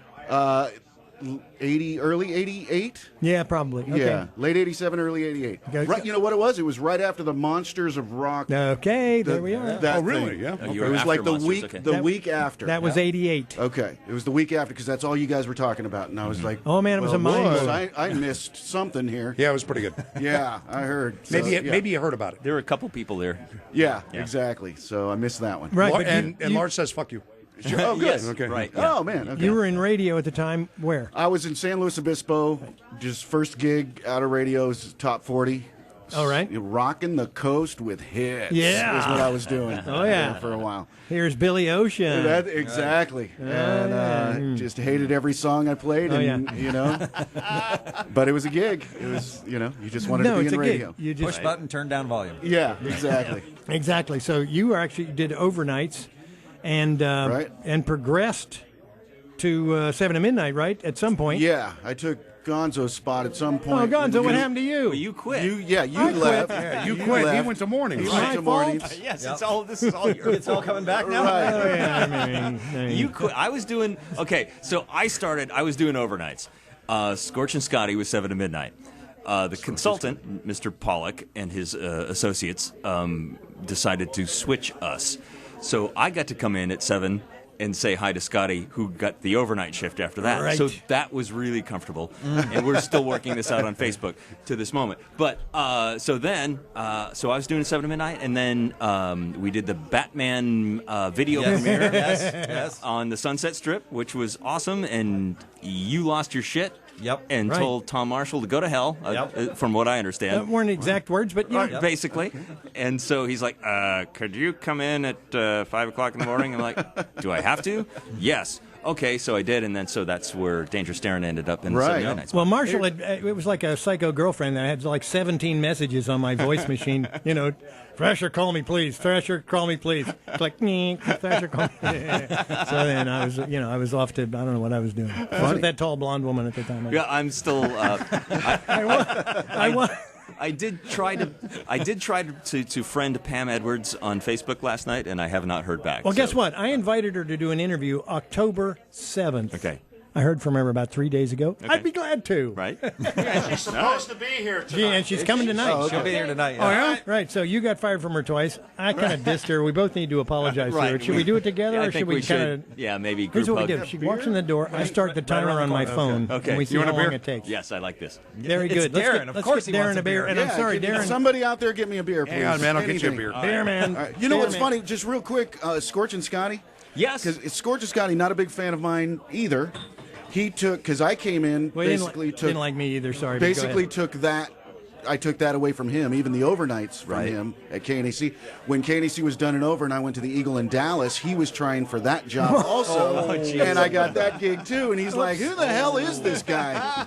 Thank you very much. Well, he is supposed to be, I believe he's supposed to be in town this weekend, so I think we can all make amends with I would love to. I never met the man. You never met him? I never met him. I just heard he hated me. Who's this? Oh, he hated me too. Who's this? Scorchin' Scotty. Scorchin' Scotty, because one of the great Scorchin' Scotty was the original night guy on KNAC right after Wild Bill signed it on. Right. And he started the collection of panties that were hung on the wall in the corner of the studio. Nice. Am I the only one that remembers that? I don't remember that. No, there was a collection of women's panties that were sent in by fans. They were left over from the pledge format that Jimmy and Nikki put together to try to save the station. I'm serious.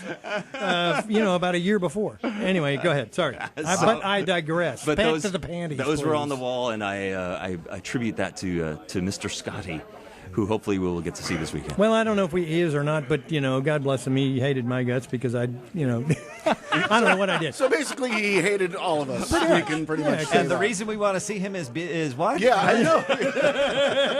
I'd really rather not. To be honest with you. I've never met him either, but I guess he hates me too. There's so much hate in this room. What's wrong with you people?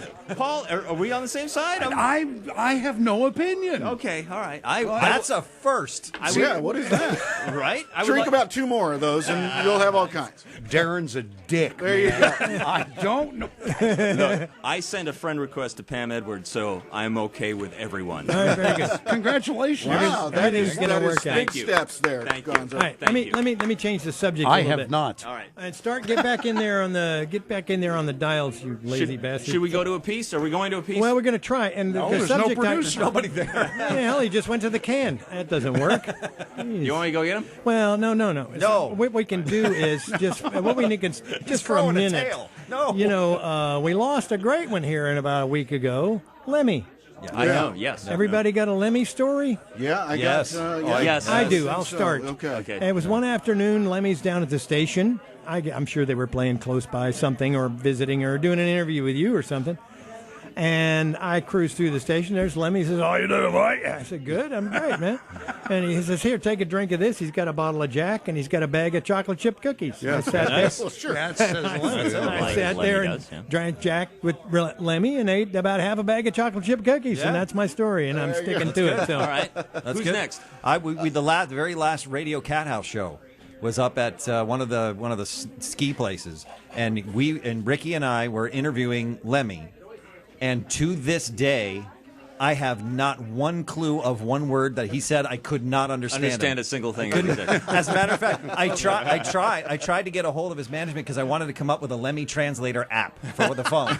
Oh, good. Yeah, That is a good one. That's good. That is a good one. Darren, do you have a Lemmy? I do have a Lemmy. He All came in to promote something, and it was just him. And he comes in wearing the Daisy Dukes. Oh, Jesus! Right, that's a sight to see. Oh, yeah. T-shirt and flip flops and a bottle of Jack. That's how he came into the place. Right. So he comes in, and it's just he and I. And he's there for like an hour, and we've got the styrofoam coffee cups. Right. He comes out, and he's pouring for me and pouring for him. Hell yeah. By the time that that was the most drunk I've ever been on the radio. By the time that was done, Greg Steele was not happy about that. I do remember that Greg was just like, you overdid Greg's that such a one. party pooper. I overdid that one because you cannot. No, you can't keep say up. no. There's and no. you can't keep up with Lemmy. No, really. So Cannot keep I mean, up. there was no Coke no Coca-Cola involved. Right, yeah. It was just straight Good to clarify. Jack in a cup, Right. and he just kept going. And Wait, I Paul, was what's just your Lemmy? Wasted. I just found out that there's a webcam in here. Oh, yeah. And it's right there. So show us your boobs. I'm going to take a picture right now. Not you. Is he talking to me? Damn it. Stu, is he talking? He's talking to you, man, boobs. This is mostly Stu's fault, but Stu did a parody song in which it criticized Lemmy's mole. All right, check this out.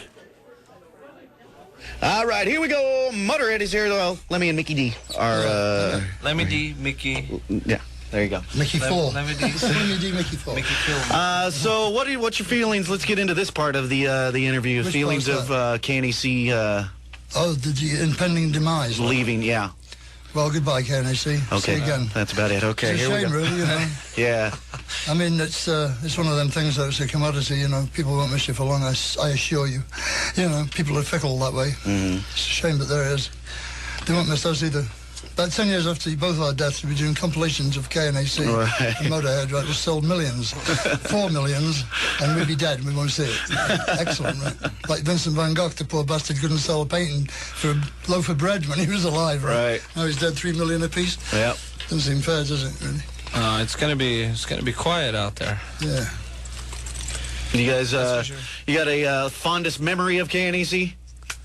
All the parties. Any of the shows that you guys did? Parties, really. The parties? Good party. Yeah. How can you have a good memory of an interview in this little room, you know? Yeah, that's true. Oh, I remember. That's hard, man, you know. But, like, in the parties they threw, I had a great time and all. And that KNAC thing at, what was it? That club we played down there. California Dreams. Yeah. That California Dreams, yeah. That was great stuff. That's the best memory I got at KNAC. Yeah, that's a good one to bring up. How many shows? 5, I think. 5? Yeah. In a row. That was a lot of fun, man. Mind you, it's not that big of a place. There again, it was full. Oh, yeah. Yeah, that was good. There's another place that's not around anymore. You know, that was a fun place, too. You got to watch out for that shit, man. But they will close you all down, you know, if they can. Yeah. Either people with money or the people with the guns, you know. One of them will close you down. Sure as God made little apples. They did it in England. There's no clubs in London. Nothing. There's 2 clubs in London, I think. Playing bands or just music? Only one with bands. Wow. What's happening? I don't know. Well, the silent minority have taken over being the vocal majority, you know. Well, you were moving that one right along, Darren. It was a really fine job. I'm fucking with you, man. I'm messing with you. No, Lemmy, you're not. There's no moving them along. And I was sober. That's the sober. No, you're doing great. That was great. But you know, like I say, you just hi, Lemmy, and then he's going to say whatever the hell he's going to say. All right. Yeah. So and I have the exact same recollections as everybody else. Right. Because it never changed. It was the Davy C. Dukes. It was Jack Daniels, and he was always in the studio. He was always available. He was always in a good mood too. Right. Always, Yes. Oh no, kinda. hell of a guy. Unless he wasn't. Well, unless he wasn't feeling well, because the guy, he was starting when I saw him, probably late '90s.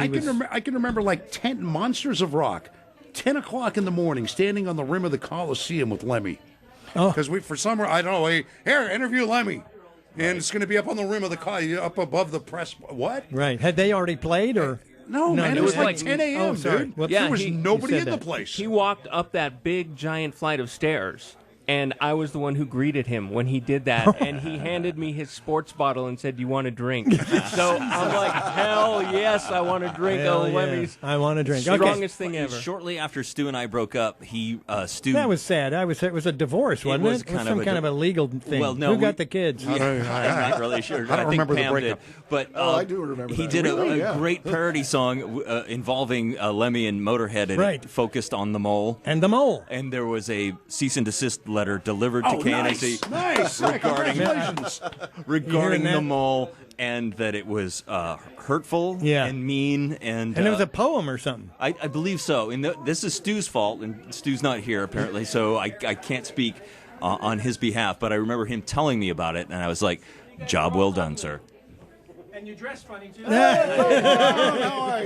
right. It's not Lemmy, but rhymes with Lemmy. Let's talk to Remy Maxwell on the phone, dude. Hey, all right. Hey, dude. Hey. Brother, thanks for being patient today. I know we wanted to try to get you in a little bit earlier, but... Not at all, man. I've been listening, and you guys sound great. I mean, it's amazing. And I've got a Lemmy story myself, of course. Go for it. Before I started at the station, I was an engineer at Soundcastle, and Lemmy... And Mickey D had just joined the band. Motorhead was doing March or Die at the studio. Part of my daily job duties, part of my gig was pouring huge, big gulps of Jack, splash of Coke for Lemmy, and he'd make me have the same amount, and then we'd shoot pool all day. I don't know how anything got done on that, and that was during the riot. So me and Lemmy would sit around in the lounge and looking outside when the National Guard, the curfew and everything. Yeah. God, that's an awesome story. Oh, man, watching L.A. burn. That is Daisy Dukes period, too. Yeah. Well, so you're rocking, brother. Where are you, and what are you doing? I'm in Minneapolis. I am the face, if you can believe that, of Jack FM. I can believe that. Jack FM. It's pretty ridiculous, isn't it? Well, no, it's fine. You're working. The rest of us are out with signs on the corner. You You want some pencils? I got great pencils. In the studio, man. Sorry. Hey, what up, fuck boy? Hey, look who it is, Long Schlong. Hey, just hanging and banging and swanging. And what else comes after that? What's that? You can cuss on here? Yeah. Shit, I didn't know that. All right, this whole thing's going to take a whole different turn now. Speaking of that, one of the greatest cuss interviews is the one with Peter Criss. Do you remember that 2-hour interview? That was my Darren best. did? I love that interview. And yeah, he was not. He's a real genius. Yeah, the first time I met Remy. That's right. Now you came in to do middays, right? No, I started, let's see. Well, dude, I tried to get a job there. My first turn on to KNAC was growing up watching, looking at Circus and Rip, and all my favorite bands were wearing KNAC T-shirts. I'm in Louisiana. I said, I got to work at this radio station. I got there in 90. 2 years goes by. I'm sending tape after tape. I'm trying to call nobody. Pam Edwards, not taking my call whatsoever. Greg Steele calls me out of the blue after an ad in Pros and Loose, I think, and goes, hey, I got a little radio station in Long Beach called KNAC. Have you heard of it? I'm like, dude, I've been doing everything in my power to get an interview there. Yes, I've heard of you, of course. So I go in, and I completely annihilate the person who hasn't been taking my call in the past. And he's sitting behind his desk, smiling, laughing. I had no idea that they were. And I ended up getting the job, So I started doing the overnights there, and then I think it was Lori Free that she probably hates me at this point. Moved out. I wanted to boink her, but it never happened. She's another tall blonde one. Now, and in fact, we don't know what happened to her. No, she's in up in San Jose and doing real well. Now, I've spoken to her. Laurie, I apologize for that. And not really. And in fact, the air staff went to Palm Springs for a weekend. Yeah, that was awesome. Like a week before you were rehired. Uh-oh. And all of us are thinking, damn, why didn't they hire Thrasher first before we did this? Because all of us knew at that point that you were coming back. Oh. But we had to take the other asshole with us. Oh, I see. And it's like, come on. Who was that? It was Bones. Yeah, Bones. That's right. Evidently a nice guy. I felt real bad for the guy. He was I did fine. one Saturday and the guy packed his bags. Yeah. I mean it.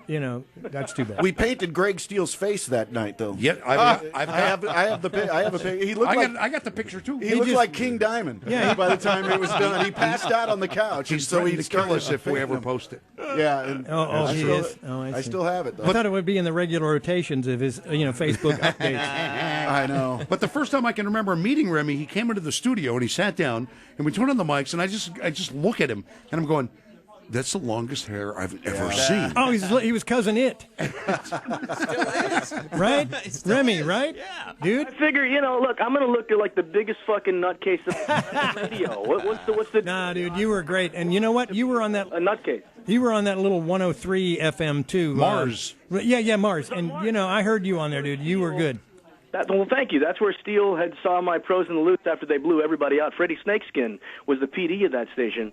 And then there was like 3 people in that same Pros and the Loots and R&R section from that station. Oh, man. And out of the blue, I was like, how did you pick my name out of the... I was going to say, Remy, how the hell did you get hired on Mars and I didn't? That's just insane. Right. That's a good question. Hey, Remy, pull up the webcam so you can see this picture of you. Dude, I'm not even near a computer. Oh, okay. All right, fine. It's a good thing. Hey, Remy. It's a heart attack. You got like two-tone hair? What is this? Dude, what are you talking about, my white beard? No, this is old. Like this blonde is... and black. This is the 90-pound Remy. Yeah, blondes and black cars, man. Yeah, now I look like Father Time. I tell you what, Yeah, I saw do. some pictures of Irvine last summer. We looked like the Sons of Anarchy. It was pretty rough. It was, wasn't it? Oh my God! Hey, Remy, this is Razor. You got to tell the story of the projectile vomiting. All right. I love that story. The driving. You're back to that one, dude. 'Cause I have no recollection of what you're. I think you were picking up your mom at the airport or something. Oh yes, that was my first ever paid gig for KNAC. I was Mike Mayhem. Remember the DJ that would do all of our KNAC nights? Yeah. I was in Thousand Oaks. I think it had to be a Red Onion. First gig out. He starts plying me with Jack. Hey, buy Remy a shot of Jack. I must have did 8 or 10 of them. And then we have the bikini contest. So I can't even talk at this point. I'm trying to form a sentence on the mic. Mike takes me aside. He's like, dude, I'm just going to prop you up on the bar stool and just look like you're doing something, and I'll do the speaking for you. And this is on the dance floor. So here come the chicks. The first, these huge bolt-ons come into my face. Yeah. Both hands. Now we're talking. Full. And the chick loses her mind. She jumps off the stage. She's crying practically. And meanwhile, I just slow-mo fall off to the side, off the bar stool, onto the floor. Everybody's clapping. I end up. Everybody's clapping. Oh, yeah. I'm like, okay, well, this is what I'm supposed to be doing here. Our listeners, God love them. Yeah, right. So then I don't know how I get home. My mom is flying in from New Orleans the next morning. My girlfriend drives me to the airport to pick her up. Meanwhile, the car that we're in, I projectile vomited. All over the passenger side door, all on the floor mat. And my mom gets in, she's like, what is this? I'm like, well, that's last night, Mom. Sorry. And welcome to KNAC, Mom. for that gig. Well, you're okay now, right? What the hell? Not really. It's okay, Paul. This is radio. You don't know I'm standing behind you. Hey, Remy, who the hell put you in middays? Brian Shock did. All right. Okay. Brian Shock, everybody. Hey, Brian. You know what, Brian? Thank you for doing that too, man. Because nobody else had the balls to put somebody. No, you did it. Middays. You did it, and that was shortly after I think Lori did an interview with Scorpions, and there was a talk about. Oh God! I love this. Yes, tell this one. Do you want me to tell this story? Yes. Yes. Was it the Arsenio? Yes. Oh yes. So. This is right after the riots, right? The Rodney King thing. So it's a little sensitive on the race card. And she is interviewing, I think, Klaus and Matthias was in there.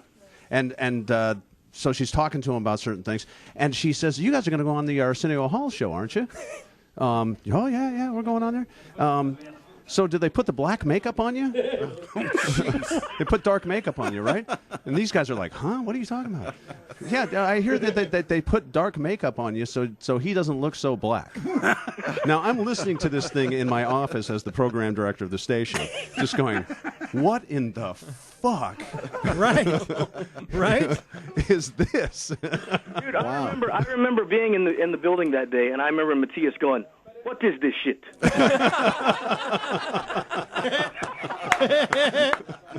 heard this story.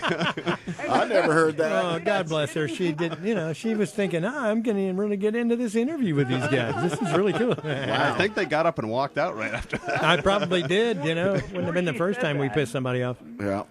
Before she said that, they did Coast to Coast, and they finished, and she's like, so why didn't you sing on that one? Do you remember that? Yeah. Actually, Klaus was having some voice problems. and they That's were why they played. And they were scheduled to play something in studio. And so Klaus begged out of it, hey, my voice is bothering you, blah, blah, blah, blah, blah. So they play Coast to Coast, and then it's like, oh, and you did a lyricless version of that song. So that's the instrumental version of God love her. You know what I mean? God love her. Oh, my God.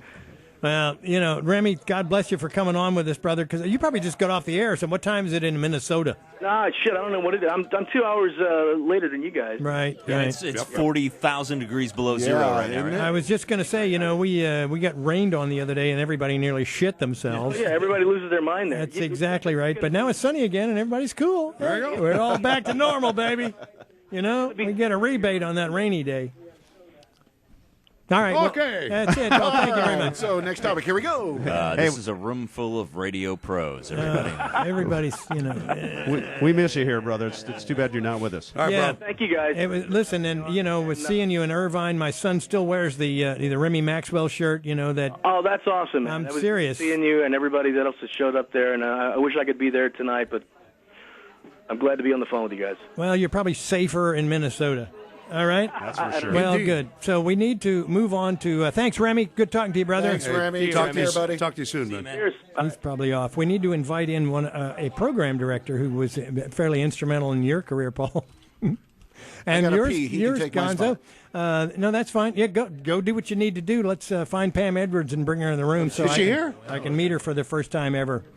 And Gons can apologize for whatever he did. You've never met her? I've never met her. Really? I've never met her. Oh my God, it's Pam! Jesus, here we go. Okay, now I'll do the hugging and the kissing. Sit down. And yeah, please do sit down and let me introduce myself. I'm Thrashpie. Yes, we have not. And I was going to start my timer to see how long it'd take me to apologize to you for stiffing you on that interview that day, but I should have showed up at least, or at least called. So accept my apology now. You look great.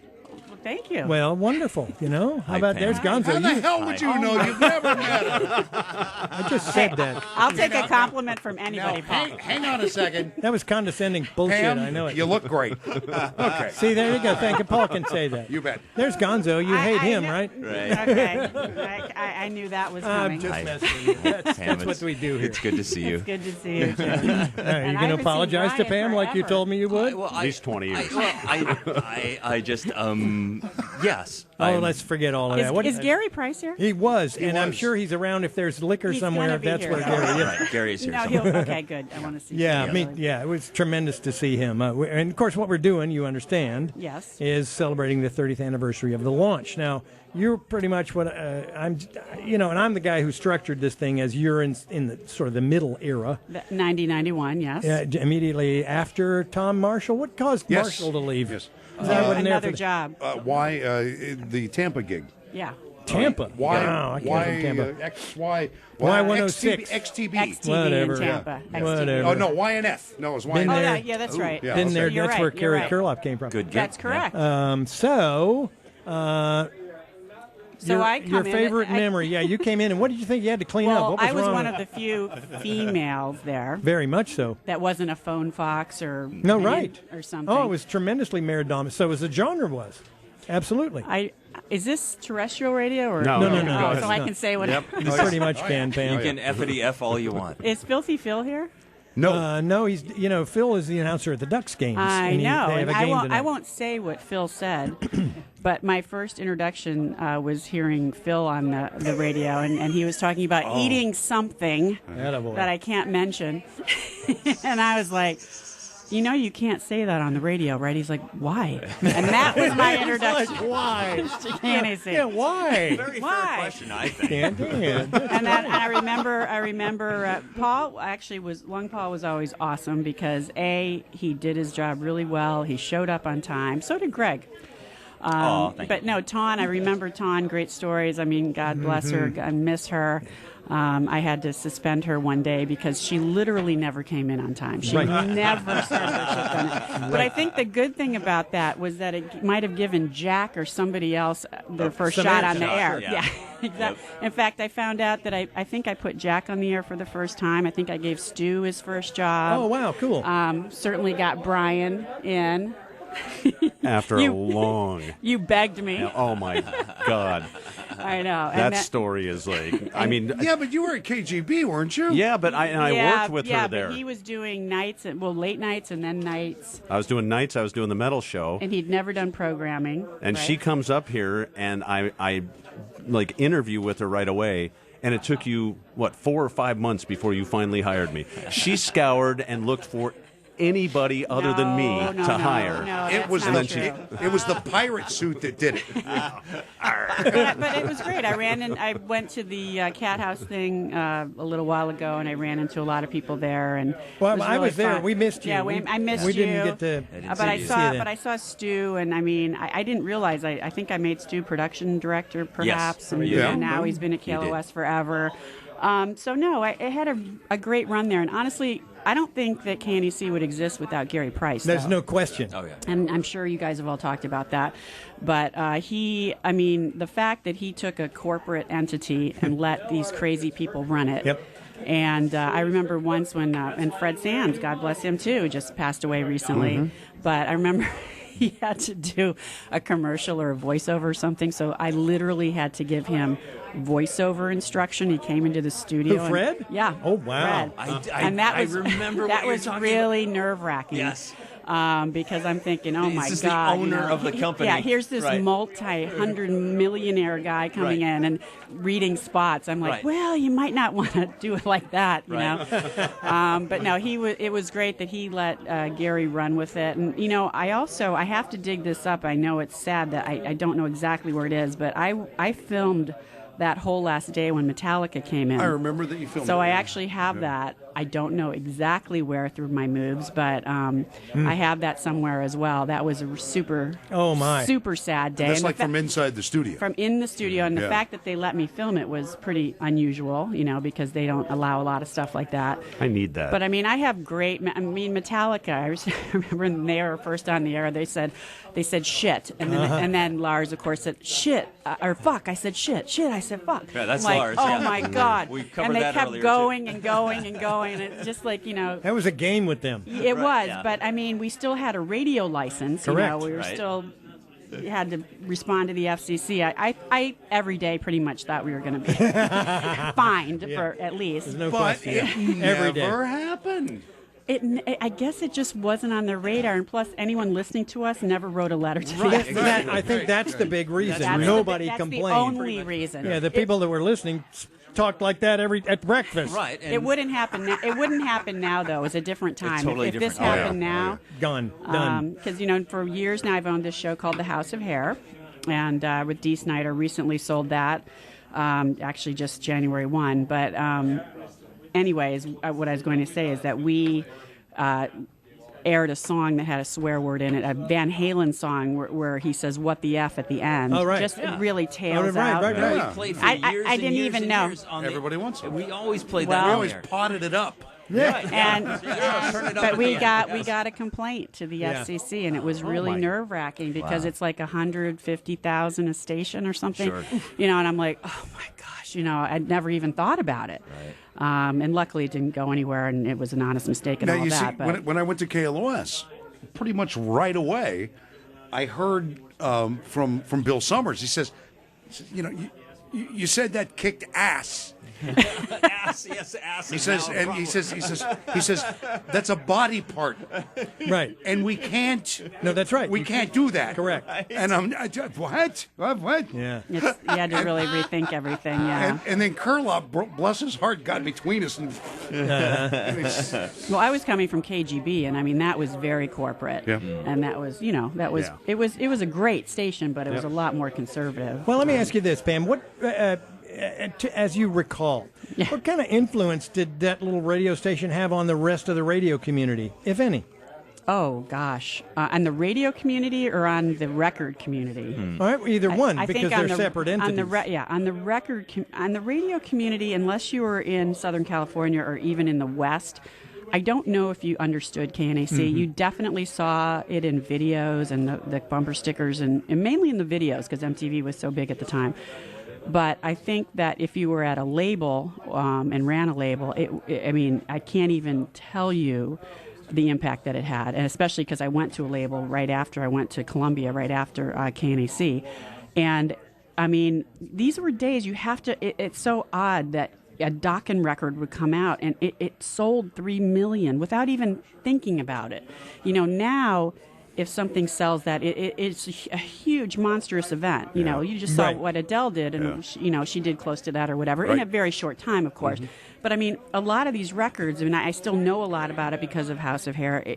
You realize that like they were consistently selling platinum, double platinum, triple platinum. Right. So the labels, we didn't even, I don't think we understood the financial implications of what, like playing an LA Guns record. I mean, an LA Guns record to go gold and platinum, I mean, that just doesn't happen anymore, you know. And also the strip, I mean, that was just such a cultural thing that also, unless you participated in it, just like if you were in Greenwich Village during the punk era, I don't think you could truly understand it unless you were here. But the labels did understand it. And the labels, I mean, they profited heavily from KNAC. I mean, KLOS would play some, but think about it. They, you know, not a lot. So now You say something? Go ahead. No, he's airing out his armpit. I'm just raising my hand. Are you raising your? I'm just raising my hand. But No, we had to go raise ahead, our Paul. hand. I'm going to raise my hand, but I'll go next. From 150 miles down the coast, your perception of KNAC before you got there, you get the gig, now you land. Right. And I remember our first air check session. Which, by the way, I don't think you'd ever had. It's true. Before that. Maybe not. Maybe not. Maybe not. When you Maybe said not. first, you meant first. I meant first, yes. They had never had it. And we came from the Ted Edwards School of weekly air check sessions. But I remember that, and I had a feature called Long Paul's Long Play. And that day, and I had played Accept. Mm-hmm. And your comment was, you played 5 songs from that band? So, no, from the outside coming in, because you were still new to the situation. So how did your thinking change once you landed and kind of understood the culture and? Well, I definitely tightened it up a bit, which I got a lot of grief for. I mean, I remember specifically L.A. Guns, Never Enough. People at the station hated that song because they thought it was so commercial and such a sellout. And it was an awesome song, and it was a hit. And I'm like, no, we have to play songs that a lot of people might like. I still kind of feel the same way. I mean, Accept is fine, but 5 songs is a lot. I get it. Yeah. So you're fired. You kept your job. I got fired. Yeah, but that wasn't just me, and you know that. That's because I called Kip Winger at a hotel in the morning because we find out where he was and woke him up, and Columbia Records was not pleased about it. Really? No, that was Atlantic. Oh, was it Atlantic? Yeah. Okay, all right. Yeah. No, here's what I was going to say. He'd love to be woken up now. Right. Yeah. What I know about Pam Edwards is here's a deep, dark, dirty secret about former KNAC program director Pam Edwards. She rocks the accordion. Right. I wish you'd brought it. Damn. Why do you say that? Because you played the accordion in the office one morning for Stu and I during an air check meeting. Okay, that's interesting. This happened. I mean, that's denial, Pam. I vaguely remember having one growing up, but I didn't really play it. You brought the accordion to the office. Wait, or was that a harmonica? Damn. I don't know. That's so I funny. was on a lot of drugs at the time, but I'm pretty sure that actually happened. I don't know about that. No, really? But yeah, maybe. We used to have one in the family, but I didn't really play piano or anything. Pretty sure you played the accordion. I thought I had something there. All right, never mind. Just cut that out of the tape, Mike. Yeah, we can edit that. Edit out that last 15 minutes. Yeah, very interesting. Thank you very much. It's delightful to have you here, and thanks so much for coming. I know it's kind of a big deal, and you hate me, you hate guns. Yeah, there's a lot of people in the room. I never knew you. I know. And I don't hate Gonzo. Gonzo, I think, hates me. Well, I'm glad Phil isn't here because it would be a triumvirate of hate. Yeah, right. I don't think Phil hates me. No, he doesn't. He does not. Especially now. I think now he understands. Well, so I certainly hope so. Phil has grown a good bit as a young man. So. Yes, now at the Ducks games, he talks about eating pussy on the... Probably does. See, that's actually what I did not want to say. That's correct. He does his Frank Zappa and stuff at the Ducks games. That'll work down there. So, but thanks so much for being here, and I appreciate it. Continued success. Thank you. And maybe you can employ some of the people in the room that you see. You know what? Everyone, look around, though. Everyone's done pretty well. I mean, there's a lot of people that have gone on to some really great things. I said this earlier, I think, before you got here. If I hadn't been dismissed from KNAC, I would have stayed there to the end and been sitting there going, oh, now what? Now what? But Right. I got to go on to a great job in Philadelphia and Minneapolis and a lot of other great gigs. So, as everybody goes through this, you figure out what your path is and you make the most of it. So it's good to see you, Pam. Well, it's nice to see you. Are you thanking her for firing you? Kind of, a little bit, yeah. It is. God, I love this. Great. This is better than therapy. Holy shit. You worked with Bonadonna. I worked with Joe Bonadonna. Aces, Wait, man. you were at MMR? At WMMR in Philadelphia. Oh, okay. I had a lot of friends there. Yeah. Yep. He fired me from KDKB. All right, Is that right? Hey, cool. Well, Long Paul fired me from KNAC.com. I did. Well, at any rate, it hurt, but I got over it. All right, should we go to a piece? Sure, you got a piece in there? How about a piece, Let's Mikey? see Fire about- one up. let's, Pam, again, thanks. Thank you. All Thanks right. for having me. Hey, Pure Rockin' dudes and dudettes. It's been a year since 105.5 KNAC broke it out larger than life and put the back into Southern California radio. And we are gonna celebrate our first anniversary of Pure Rock. Boy, are we gonna celebrate. On Friday, January 16th, Southern California's only true rock and roll radio station celebrates 1 year of true, pure, hard rock with a live remote broadcast from Hollywood, including tons of special prize giveaways and interviews with pure rock stars. Get ready for KNAC's 5th anniversary concert here tonight at Long Beach Arena. 105.5 KNAC welcomes Ozzy Osbourne with LA Gun and Lynch Mob, all for one low price. Ozzy. Nobody rocks a stage like Ozzy Osbourne. And nobody rocks Southern California like KNAC. This Friday night at 7 at Long Beach Arena, produced by Avalon. KNAC's 5th anniversary concert with Ozzy and special guest, LA Gun. Together with Lynch Mob. Plus surprises in the legendary KNAC All-Star Jam. And to thank you for pure rockin' with us, all tickets are only $15. Still with all Ticketmasters, including Music Plus and Make Company in the box office. KNAC's 5th anniversary concert. Ozzy Osbourne, LA Gun, Lynch Mob. All proceeds benefit children of the night. More fun than a nice, slow root canal.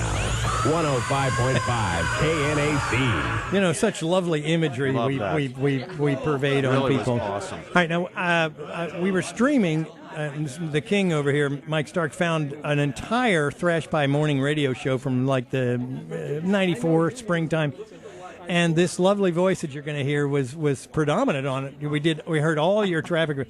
Tammy Shredder is here, ladies and gentlemen. Hey. Now, so Tammy was, did traffic on the morning show. She was just a dear friend and a great part of it. But you were at Metro Traffic at the time, right? I was. So, and you went on to become a big shot up there, didn't you? Don't laugh like that, Tammy. No. A little bit. The higher they go, the longer they fall. Well, that's what happens to pretty much all of us, and you're obviously not doing that anymore. No, I'm not. Well, I'm playing with kids. Well, that's a good thing, and so your life has obviously changed a good bit. What's happened? What are you doing? I'm actually running a website for kids focused on good character, making up, I guess, for the lost time, right? I'm with you, baby. I'm with you on I'm that. playing in video games. I mean, what better thing to do? Go from that to now I'm playing video games for a living. I'm sorry, you're going to find that you cannot make amends for being part of KNAC, even if you do something good at this point. We want to let them find out, these children that don't need to hear about all this today. So, my God. So that's good. Well, you look just tremendous. Oh, you were so sweet. No, I mean that. You do. So what else is going on with you? I tell you got a boyfriend? You married? No and no. Oh, please. I was listening to some tape the other day when I knew we were coming down here, and the one day that I remember was you were really kind to let me. My nephew was born, my very, very first nephew. He turned 21 a week ago. Ay, ay, ay. Wow. Boy, does that date you really fast. Oh, my gosh. Yeah. Well, wow. Yeah, that does. Well, at any rate, you were just a tremendous addition. I remember, you were always there. I could hear you in my headphones when Tammy would click in. I know, okay, Tam's here. We're ready. If I get in trouble, I can bail out and go to Tammy. She'll fix things. It was a blast. Wow. And nothing ever has been the same since. And I remember when you guys used to send Jack over to our studio. So sure. We had some fun times when he came as well. Well, good. It's delightful to see you. Thanks so much for coming. Well, thanks and you're for not leaving, including are me. you? No. Okay, good. I couldn't wait to see all you The guys. party I can't hasn't believe even you're started here. yet. That's right. So it's not. So these poor guys are staying in a hotel up here. Yeah, I got one. Boy, it was. I'm hearing that. You get what you pay for. I know tell you. Man, I walked into that place. It was just like, okay. Okay, well, good. Just don't move the TV on the wall. Yeah. There might be something hidden behind it. Yeah. All right, so another voice that you're going to hear right now, in addition to everybody, this is one of the founders, all right? This may be the Benjamin Franklin of KNAC right here. Yes. So step up and get close, Tom. Damn it. Quit screwing around. It's Tom Marr, our promotion director. Genius, everyone. Big Tom.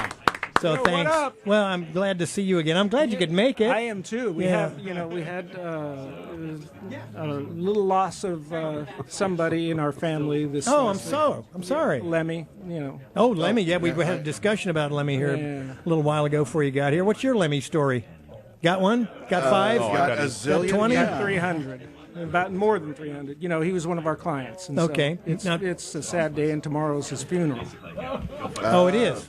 Yes. And where's that going to be? Here? Close He's to not town? in radio. We can't say. Oh, you can't say. No, it's going to be in Hollywood, and then tomorrow at the Rainbow. But there's a little after party tomorrow. Now, you manage bands. When you left KNAC as our Yes. promotion director, you went into artist management. Right. Specifically Guns N' Roses, Yeah, too, with wasn't Guns. it? That's what it was. Yeah, and that was because I met him through KNAC. Right. And we gave him some And they booze loved and- you. Well, because we had You open supplied bars them and a with lot stuff. of is what it was. just alcohol. Okay.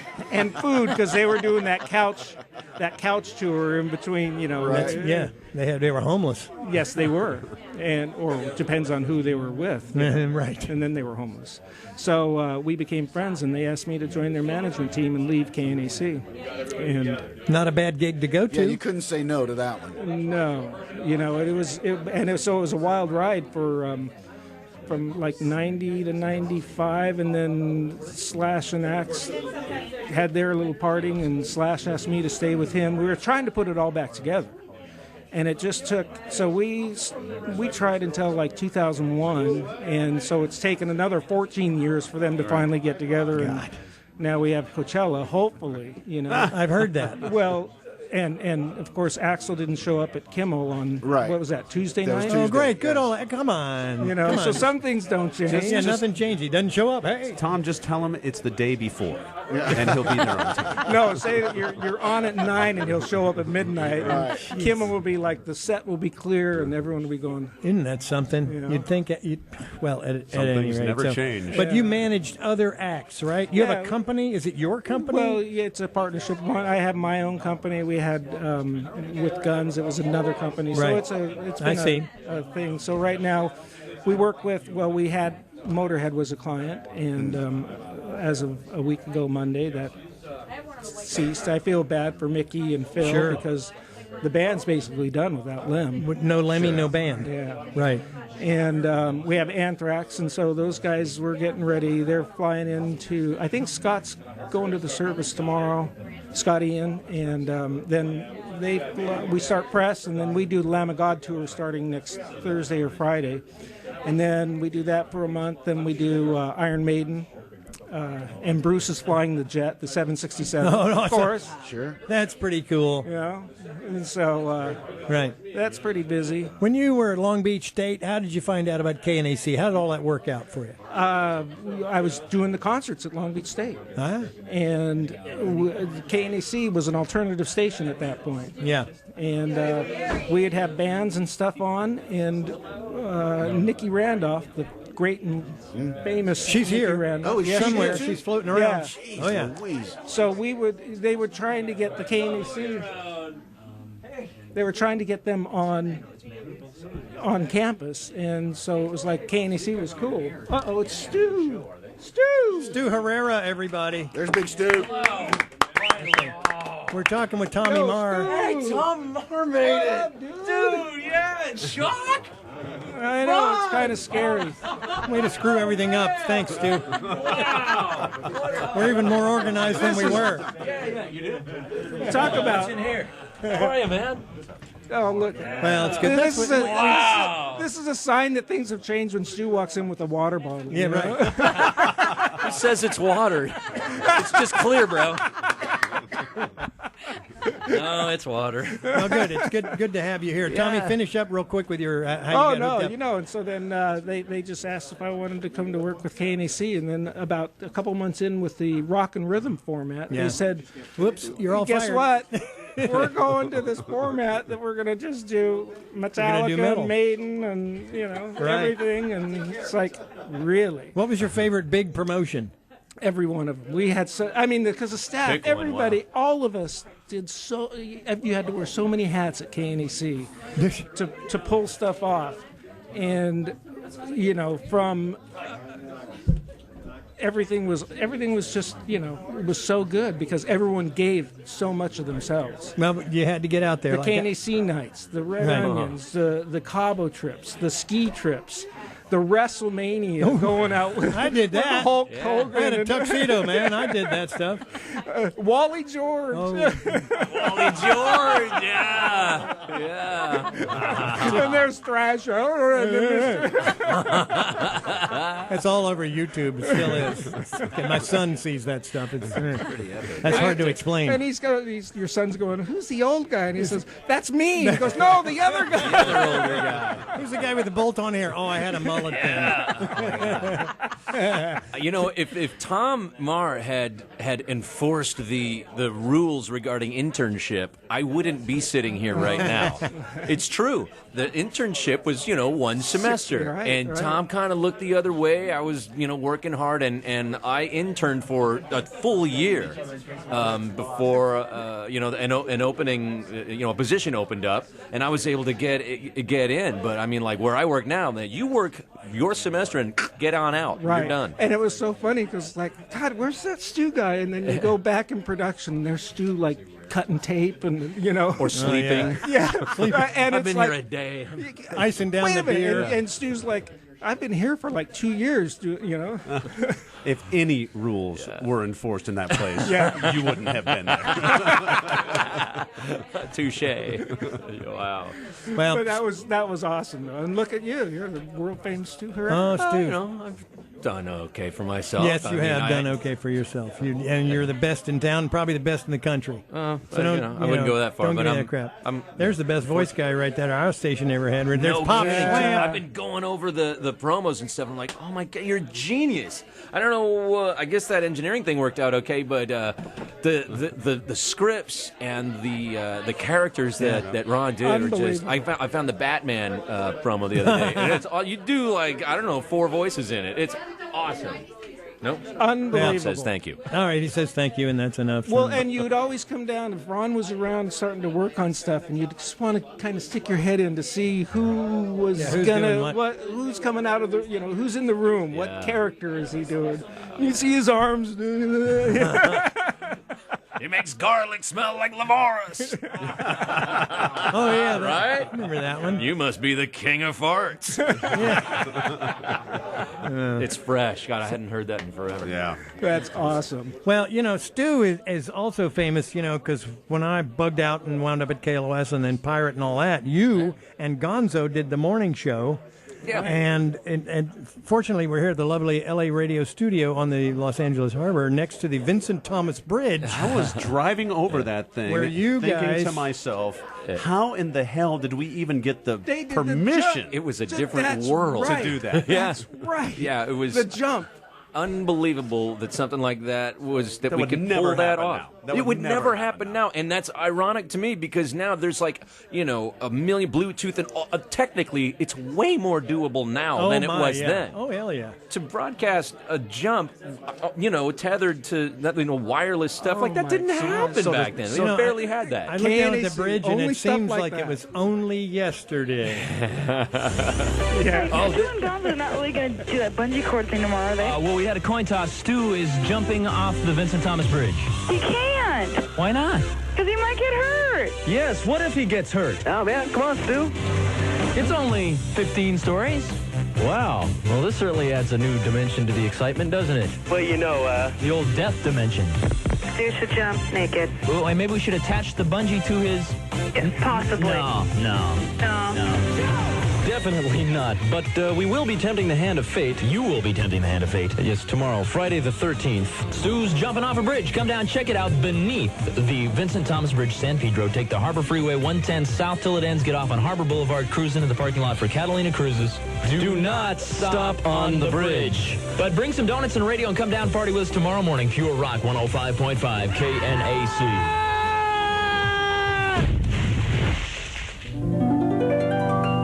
Enjoy the ride, he says. Gentlemen, 5, 4, Oh, God. 2, 1.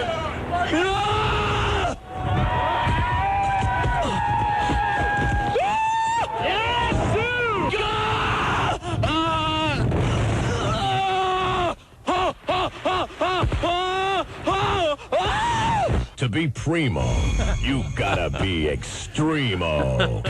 I think 105.5 KNAC. I think Stu's the only one who jumped off the Vincent Thomas Bridge who survived. Yeah, because Ridley Scott, or one of the Scott brothers jumped off. The director jumped off about a year ago. Whoops. Yeah. Think about all the parts of that. Didn't I mean, work to be able to even arrange for that to happen, to technically be able to mic you. Yeah. And do the. I don't remember how it even happened. You wouldn't have thought we had the technology in those days. It was a string in a can. That's God, you're amazing. part of You this. had that Get much in here. string. We actually taped a lavalier mic to Stu's face with duct tape. Is that what we did? Yeah. Is that what we did? Yeah, like why, you know. Yeah. That's why you can't grow a beard in that section. Like a wireless, and I had a wireless transmitter on There's my a belt wireless pack or something. thing on your butt, and but the mic was taped to his face as he jumped off the bridge. So it stayed in place. And so, what kind of a chat did you have with the Coast Guard before that little thing? then the Coast Guard called into the station and said, hey, we didn't know about any of this. So the water, you may do whatever you want, but the water's our jurisdiction, and if you touch one toe in that water, we're arresting you. It's a Fed. You're going over to Terminal Island Prison. Sorry, right we didn't know. But I mean, I was so nervous, and I didn't have anything to say. Somebody would say something, I would just repeat it because enjoy the ride. He says, like, I don't know. I was just completely gobsmacked. Just literally man, didn't that's have a awesome. clue. Awesome. Yeah. There's no other station in the country doing stuff like that. Great That's radio. ridiculous. That is crazy radio. I wonder if there's no film. Is there's no video of it? No film? No. God, I wish there was. I think one of the local news stations must have got video of it because they put it on. I think Channel 4, Channel 7 put it up that night. Right. But They'd want money for it now. Probably would. Probably would. They probably would. That's tremendous. Yeah. All right. So your time at the station, what was other than that incident right there? Yeah. What was the biggest? Well, certainly as a job and getting you started, but other than that, what do you remember? What do you think about? Well, that was the big one. I remember those early mornings. That took a lot to get used to. Oof. And I remember that our best shows would be the ones where either he and or I had stayed out way too late the night before, and you get 3 or 4 hours of sleep, and you're just kind of firing on that one bare thread. And it would just work. I remember that was a blast. Getting up and doing stupid stunts. KNAC, you had to work till 2:00 in the morning to pay the rent. Yeah. Then you got to go back and be on the air. Oh, wait a minute. Tammy's in there probably wide. I know you had more sleep than I did, but because at least she was going. She was probably thinking, she was probably thinking, Thrasher sounds like he's been out all night. Again. It did. You were doing production after your shift, right? Yeah. So, I my office was right outside your production studio. Oh, I know where this is going. So, don't think for 1 minute that this guy was doing the morning show with him and then staying awake all day. Because I would. On a you regular could walk basis, out of your office and see me and just I look in there and Stu was just out cold. Yeah, I know the feeling. In a position that you shouldn't be able to sleep in. Well, you'd have just hunched over a countertop. I guess I was doing the promos. I wasn't production director yet, was I? No, but I was. I don't know what I was doing. All I know is you were sleeping in there a lot. Nothing has changed. You should, No? No. All my life is just burning away at a radio station. You haven't slept in a radio station. You haven't done it. And you know who was? It was crazy, because Ton was notorious for coming in at 2 minutes before and looking like, oh! Bless her heart. Yeah. It was a KNAC night the night before, Right. So I heard this track today on one of those old shows that Stark was running of mine, and I hear this song and I'm going, it's that great white bump, bump, bump, bump. Mr. Bone. Oh, yes. And that was dedicated to Dawn on the album. Do you remember that? Sure do. Bless her heart. She lived a rock and roll lifestyle. God love her. Completely. God love her. You got to wear out at some point. I started my whole gig at KNAC began answering phones for Ton in the Really? afternoon. Yeah, I was a phone fox. No. Yeah. Awesome. Yeah, that was. And what was she like to work with? She probably super duper cool. I remember she calls everybody the first day, you're a crunch puppy. So I was a crunch puppy that day, and they got to come up with a name for Stu. Like, poo, Stu, dude. Like, all the things that rhyme with Stew. I don't want to be called, so let's just stick with Stu. And, yeah, right. Let's keep it simple. She was probably checking you out. That was Ton. No. She wouldn't do that, would she? I checked Ton. Young guy, do long you remember hair? when? Do you remember when Ton broke her leg skiing, and then she had a cast all the way up to her thigh? Never saw and that. Hobbling around. Yeah. No, that goes tight for a thong. What? Now that sounds like you know. I had a something joke. that It we was don't coming. Swear to God. Yeah. Well, at any rate, who else do we need to get in here? Rick, who's out in the hall? Rick Hendricks is here, KNAC official photographer. Yeah, and resuming looking pretty his good. old duties. Yeah. Is there Get Ron. Have you got Huh? Well, we've had Ron. How do Ron. I get the beer? Throw Is him there any out. beer? He's been here too long. No. Right around the corner. We need to change. Anybody in? We've been a couple hours in, and anybody we need to talk to, Stark, come on in, make a sweep. Do a sweep of the hallway here. It's time for us to go to the party. Right? Yeah, come on in. Anybody wants to say a final goodbye has got a final word. goodbyes? Oh, no. We're not done with you. No, I'm going to get Stu a beer first. Okay, a beer. And when you're Mike's finished gonna with the get- beer, I should be getting you the beer. Tammy, would you like something to drink? Or I'm good. Okay. I'm good, thanks. All righty. It's not aged at all. No. Have you? Isn't that tremendous? Yeah, I know. I'm like, Jeez. So who is your it? Oh my- eyes are the only thing that's gone, huh? No. Do you Well, remember? you know what they say. Chuck is talking to me. Do I remember what? Do you remember when you interviewed Ozzy? And he was pumping some video, and I think you had Stu call after Ozzy was done. Oh. Yeah. Oh, I don't remember. No. I have that bit. Because you couldn't really understand what the hell he was saying. We're gonna run that bit tomorrow. Oh, so I awesome. have it. You have it? Oh yeah. Oh, that's But awesome. the fun- I should remind everybody just quickly, Brian, that we're going to be on KLOS tomorrow night by the Right. good graces of Stu Herrera right here, And by the good and your graces of program PD director. and GM too. Yeah. And they're not stupid enough to think we're going to behave ourselves, are they? They seem to know what to do. Keith is letting you do this? Keith is but Well, there's good. blessings. I'm glad yeah, to I don't hear know. that. We'll see what happens Sunday or Monday, but So Right. but So the, cool. But the thing about that is, I go back and listen to that and listen to him talk now. He was actually understandable. totally. We had no idea the Ozzy that the world was in store for because I'm listening to his IDs and stuff, going through all this stuff. And I'm like, you can understand every word he's saying. Like, what? I don't know when it degenerated into. And we were kind of having fun with him then. I know. Yeah. Yeah, no, we had no idea what was coming. But he did do our KNAC anniversary show that one Number year. 5. Hell Number yeah. 5. Oh, that was and a killer Long show. Beach Arena. Yeah. And God bless That him was a and share great it. memory too. I got to me and Phil brought on Alice in Chains. We're like a last minute edition. No one had ever heard of him yet. The place was empty. And Whoa. here's Alice in Chains, and then LA Guns, and then whoever it was that came next. And then nobody Ozzy. was playing that stuff. And I'll tell you a quick story about Alice in Chains. Those guys, Nick Terzo, who was their A&R guy, threw a 4-song EP at me. I was the music director at the time, and he said, pick a song off of this record and tell me what you think the single should be, which Man in the Box was the obvious song. So he brings the band into the station. What was that restaurant in right next door that Gary liked to go to all the time? 555. Super fancy, all these financial type guys, suits and ties. Alice in Chains is dressed like Alice in Chains dresses. So they walk into this place that's just, to the hilt fancy. And I'm thinking to myself, oh, my God, like, what are we doing in here with these guys? We couldn't have gone somewhere else with these guys? Should have gone to Supermax. I'm not kidding you. They pull the menu out, and they're like, they know how to pronounce everything. They know how these guys were very sophisticated, so don't always judge a book by its cover. And those guys they knew what they were doing. Yeah.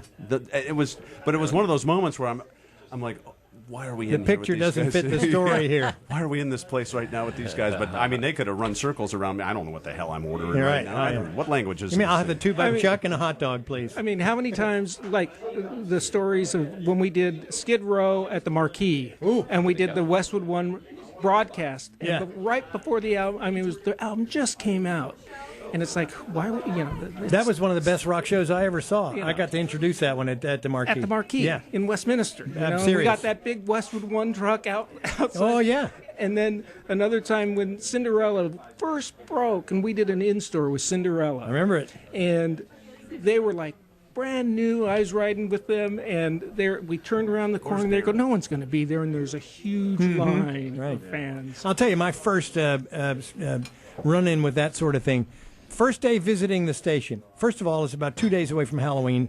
Here's Denise Reese with an axe in her head and blood coming down the side of her head, and here's everybody's dressed up for Halloween, and then the people with knives, and it's just crazy.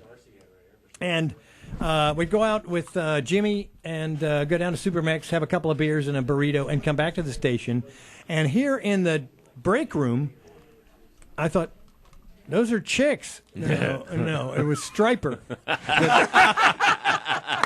All right, so they, full-on glam makeup, look like chicks, the poofy hair, the tight pants, the whole thing. And I introduced myself to the guy, and of course, they were really selling that Christian rock thing. And guy said, well, it's nice to meet you too, but I usually don't meet people with alcohol on their breath at 1 o'clock in the afternoon. I thought, oh shit, this is not a real good impression. So anyway, they did their little thing, and they were going to go do a record in-store down at Tower. Was it Tower in Orange County? Was it Anaheim? Tower Beach Boulevard. Tower Beach Boulevard. Yeah. And so Jimmy said, come on, we'll ride down there. I'll show you how this, our appearances work. And I'm thinking, those 4 idiots are going to be in there, looking at themselves and waiting around. There were about 3,000 kids outside the building. I thought, oh my, I am in for it here at this place. This is going to be incredible. The power of KNAC. The power of KNAC. At that moment, I knew what we were. Whoa! And there were so many bands that ended up coming through our hallways first. I remember when I first got there, and when Pam was in here earlier, I kind of wanted to bring this up, but I had been playing Pantera on my show in San Diego before I came to KNAC, and their first album, their first big release had come out, and I was bugging the hell out of her to play that record. And she wasn't budging because, as she talked about earlier, she wanted to play stuff that was maybe a little bit more mass appeal. I'm like, these guys are going to be big. So where was that place they were going to play? I can't remember. It wasn't too far from the station. Fenders? No. Was it Fenders? It was some little place, and there was maybe, Bogarts? It wouldn't have been Fenders. No. 75 or 80 people in that room. It didn't fit much at all. I mean, we were cramped. It might have been Bogarts.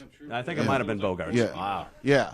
Nobody knew who they were or anything like that, and so we were just. And I don't even know if I really wanted to go. No, you didn't. It was like, geez, I'm a little tired. It's midnight kind of here. a corny name. I don't know. I talked them into going, and I remember bringing the band on stage, and I said, "There's like 75 of you in this room right now, but by the time this band goes where they're going to go, there's going to be probably 7,500 people who are going to say that they were at the show tonight." I mean, you could just there was just certain artists we knew were going to be. Yeah. And after seeing Pantera at that in a small club, you were like, "This changes everything." Yeah. This. It was like Metallica, changing everything. You knew you were seeing something. Yeah. It was incredible. I'm glad you came out to that. Yeah. I was there. Yeah, me too. But all of us are still kind of in the business and doing everything, and you come across the bands back then, the Panteras or the Anthrax, and no matter who you're crossing past, and they KNAC, where do I know you from? KNAC.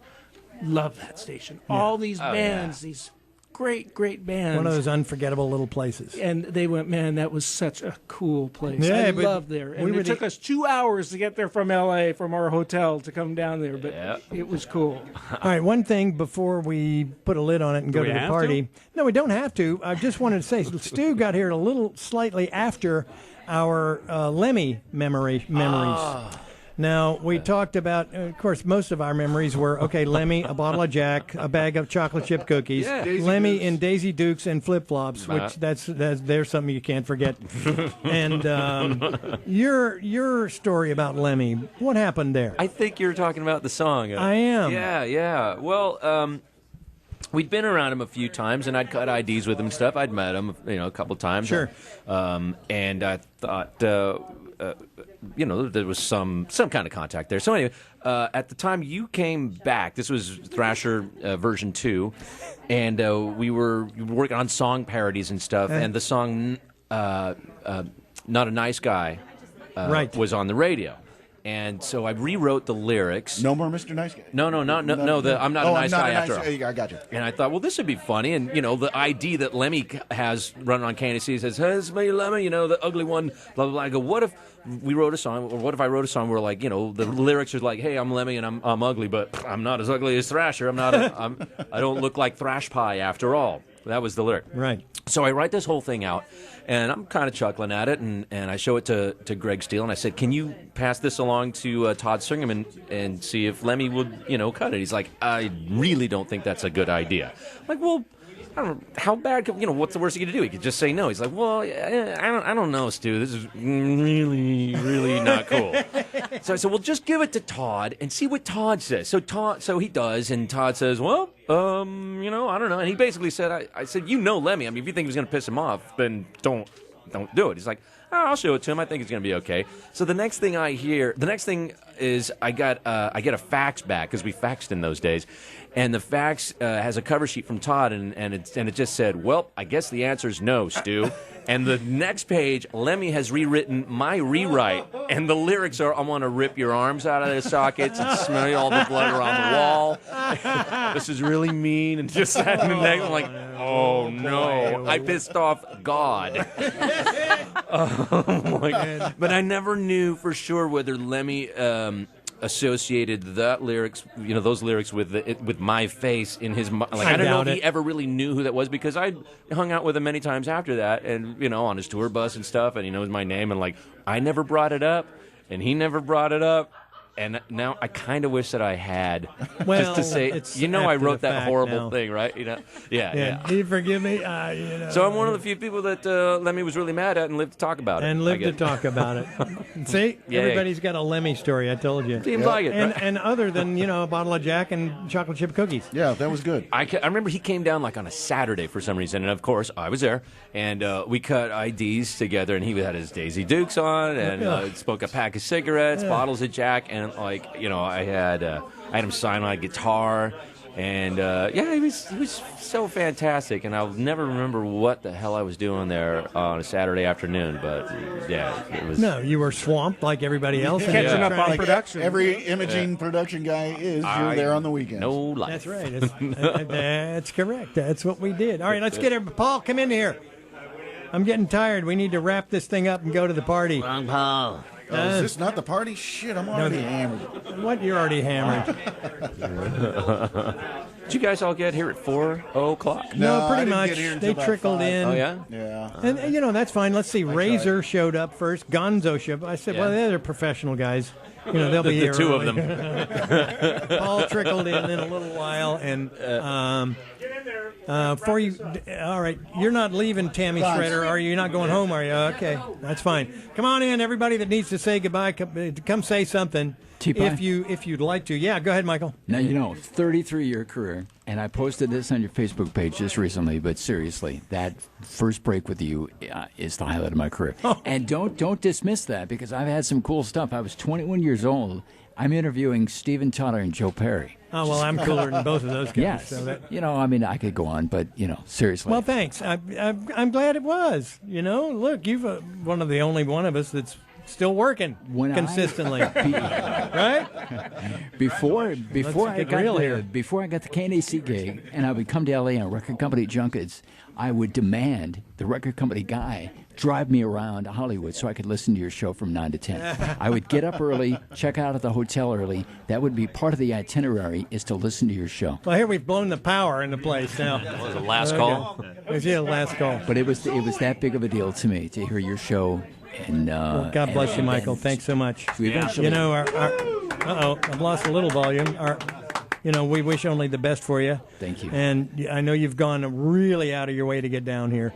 So we're going to take care of you, brother. You're one of the family. I did it for you. Mike and I were talking, and I need help carrying him down the stairs, because I can't do it. You're going to have to help me down the stairs, too. If it's just me, you're going down, buddy. Okay, so I'm going to need some help here. I'll do what I can. We'll do a round robin here. Long Paul, let's Hi, hear it. Stu. Long Paul. What's up? Wow, good morning. Already done the hi, Stu. Sorry, I woke Paul up from his slumber last night for nothing, for real no good reason. Actually, he did.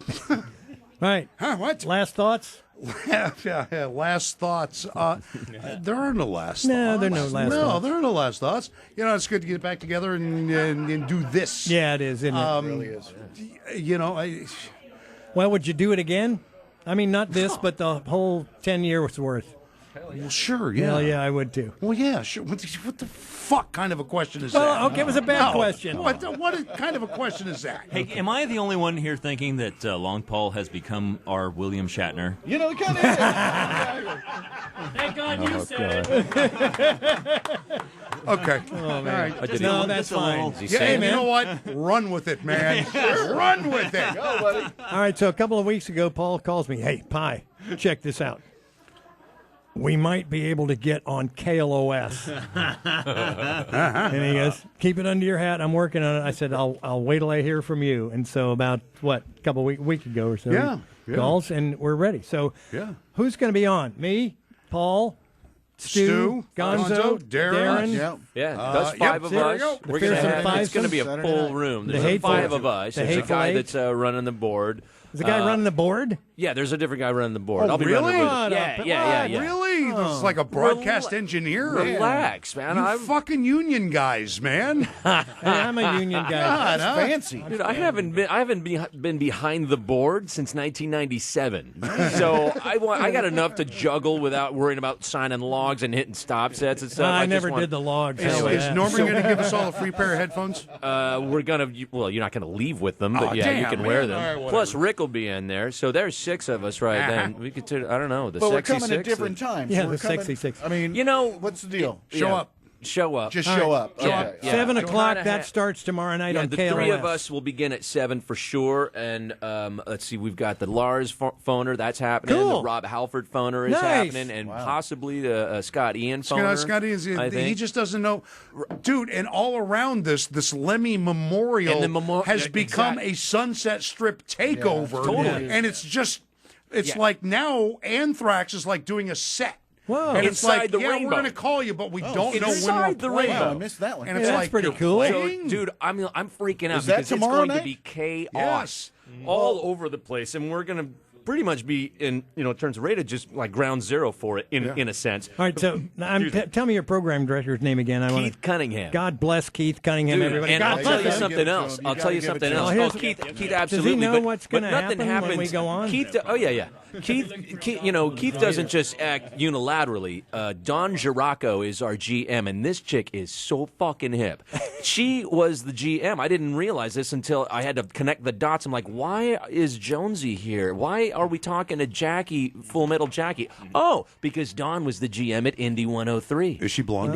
Yes, she Thrasher, is. she's blonde. She's blonde, bro. Is she tall? She's not tall, but sorry, dude. crouch. I don't said know. that one time.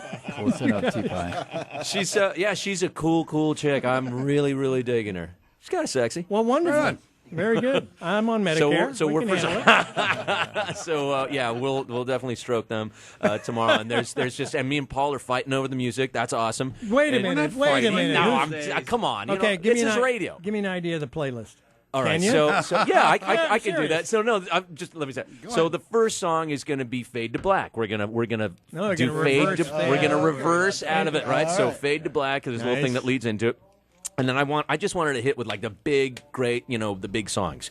So the next song is probably going to be Hellion Electric Eye. Nice. And the next song after that could be like Aces High or something. I remember, but I went down a list of like 4 or 5 songs that are going to be in the first break. Paul goes, I don't know. Wait a second. Wait. Paul goes, Stu. No. He goes, No. 3 out of 4 or 4 out of 5 of those songs. So goes, those songs predate KNAC. Like those were kind of like KMET songs. I'm like, Paul. He goes, I go, what? Do I have to? The songs have to be like between 1986 and 1995 exactly No, from if KNAC. I'm talking about KNAC, I'm not playing Hellion Electric. I'm playing Painkiller. Well, that's Which, cool. by Then the we'll way, get to Painkiller. Gonzo Greg did the intro to that video. Okay, look, you can justify every single song you want to play. You can justify it for a million different reasons. I'm just saying, like, in L.A., you cannot hear Hellion and Electric Eye on the radio ever. No. Like, that's a song that Stu, we're it's not okay. fighting. No, I know. No, you kind of are. I'm sorry. That's a family thing. But I, as soon as you said Painkiller, I'm like, you know what? Shit, we got to get Painkiller in there. So I threw Painkiller in. I'm like, I don't know when we're going to get to it, but we're going to try to get to Painkiller. No, I know. No, it's cool. So, are we going to do Long Paul's Long Play with 5 accept songs? Hell no. How about mandatory Metallica? Yes, with Dangerous we are going to do Darren? mandatory Metallica. Yeah, absolutely. That's happening. See, and that was the thing. It We're was going to like- do the terrible tune. Oh, great. We've got, in a sense. You talked to Craig? He'll be here tonight. Yeah. Well, can I be narcissistic for you? Got a Dr. Thrashfinger, Of course. proctologist in Yes. there? We got a thrash hammer and a thrash finger. I've got a bunch of footage from Monsters of Rock. We're going to replay that. Nice. We're going to recreate and replay the changeover in 1986. Oh, dude, it's going on. You stole everything out of there when it was done and over. No, Craig Williams stole everything out of there. Craig Williams and I stole Dude, most of yeah, it. you guys are, man, KNAC hoarders. Just hoarders. And if you'd like to buy your life back. Right. What I realized over the past couple of nights is that there is no way we're going to get to all the stuff that I pulled. I wasted a lot of time. Well, not wasted, to but I have it in spent the a lot bank. of time pulling this, that, and the next thing out of there and thinking, oh, this would be great. Oh, we have to have this. Oh, we have to have this. I mean, I got all the thrash hammers, all the thrash fingers, a lot of imaging, and you got to tune in. It's going to be awesome. I want to, when you were saying come down any time, because I figured I was coming down around 9. But now you're saying come around any.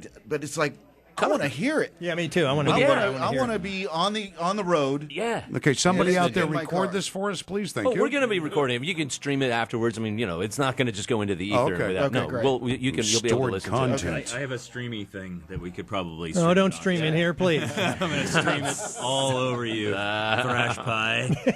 And I want to thank you, Thrash, for deciding to quit for a brief time. Oh, sure. Which No problem. really kind of launched my career. So thank you, and thank you for having us all here and kind of let's trying talk to... the king of radio producers, Mike Stark. This is his baby. Thank you guys for coming. It was awesome. Thank you. Right. Wow. Hey, that was producer action in the year. It is. That's pretty cool, huh? Well, actually, This went on place, the air too. this studio place is is- tighter Come than on, mine. Dave. Give me a break. Yeah, by the way, I don't know. I imagine there's a radio nerd or two listening. If you need to do a radio type thing in Los Angeles, this would be This would be the place. This is the place to come. And it's still not that well known, so everybody spread the word on this place. I'm serious. LA radio studio, unbelievable, not that well known. Very nice. All right, well, 30 years ago today, and it would have, if 30 years ago It was right today, about 6 o'clock. It was 6 o'clock. We'd have been about 40 minutes into the hell that those people were catching for changing formats at that station. Yeah. And the rest is pretty much radio history and pure rock history. So. It was a very defining time in my life, and I'm sure for all of us. And if there anything else anybody would like to add, Fred. Should we have a moment of silence or for Fred? Really, Fred. A moment of loudness. Well, we wanted to thank a moment of loudness. A moment of loudness. A moment of loudness, and in thankfulness for our dear departed Fred Sands, who actually without Fred. None of this would have. That's right. None of this would have happened. Fred and Gary. So many thanks for everyone for showing up, being part of this, and we'll say good night.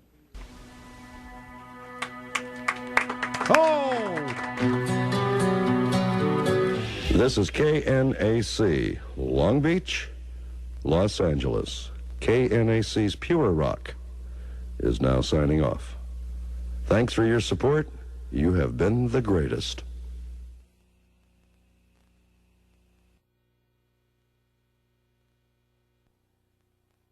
Ay, Jalisco, Jalisco,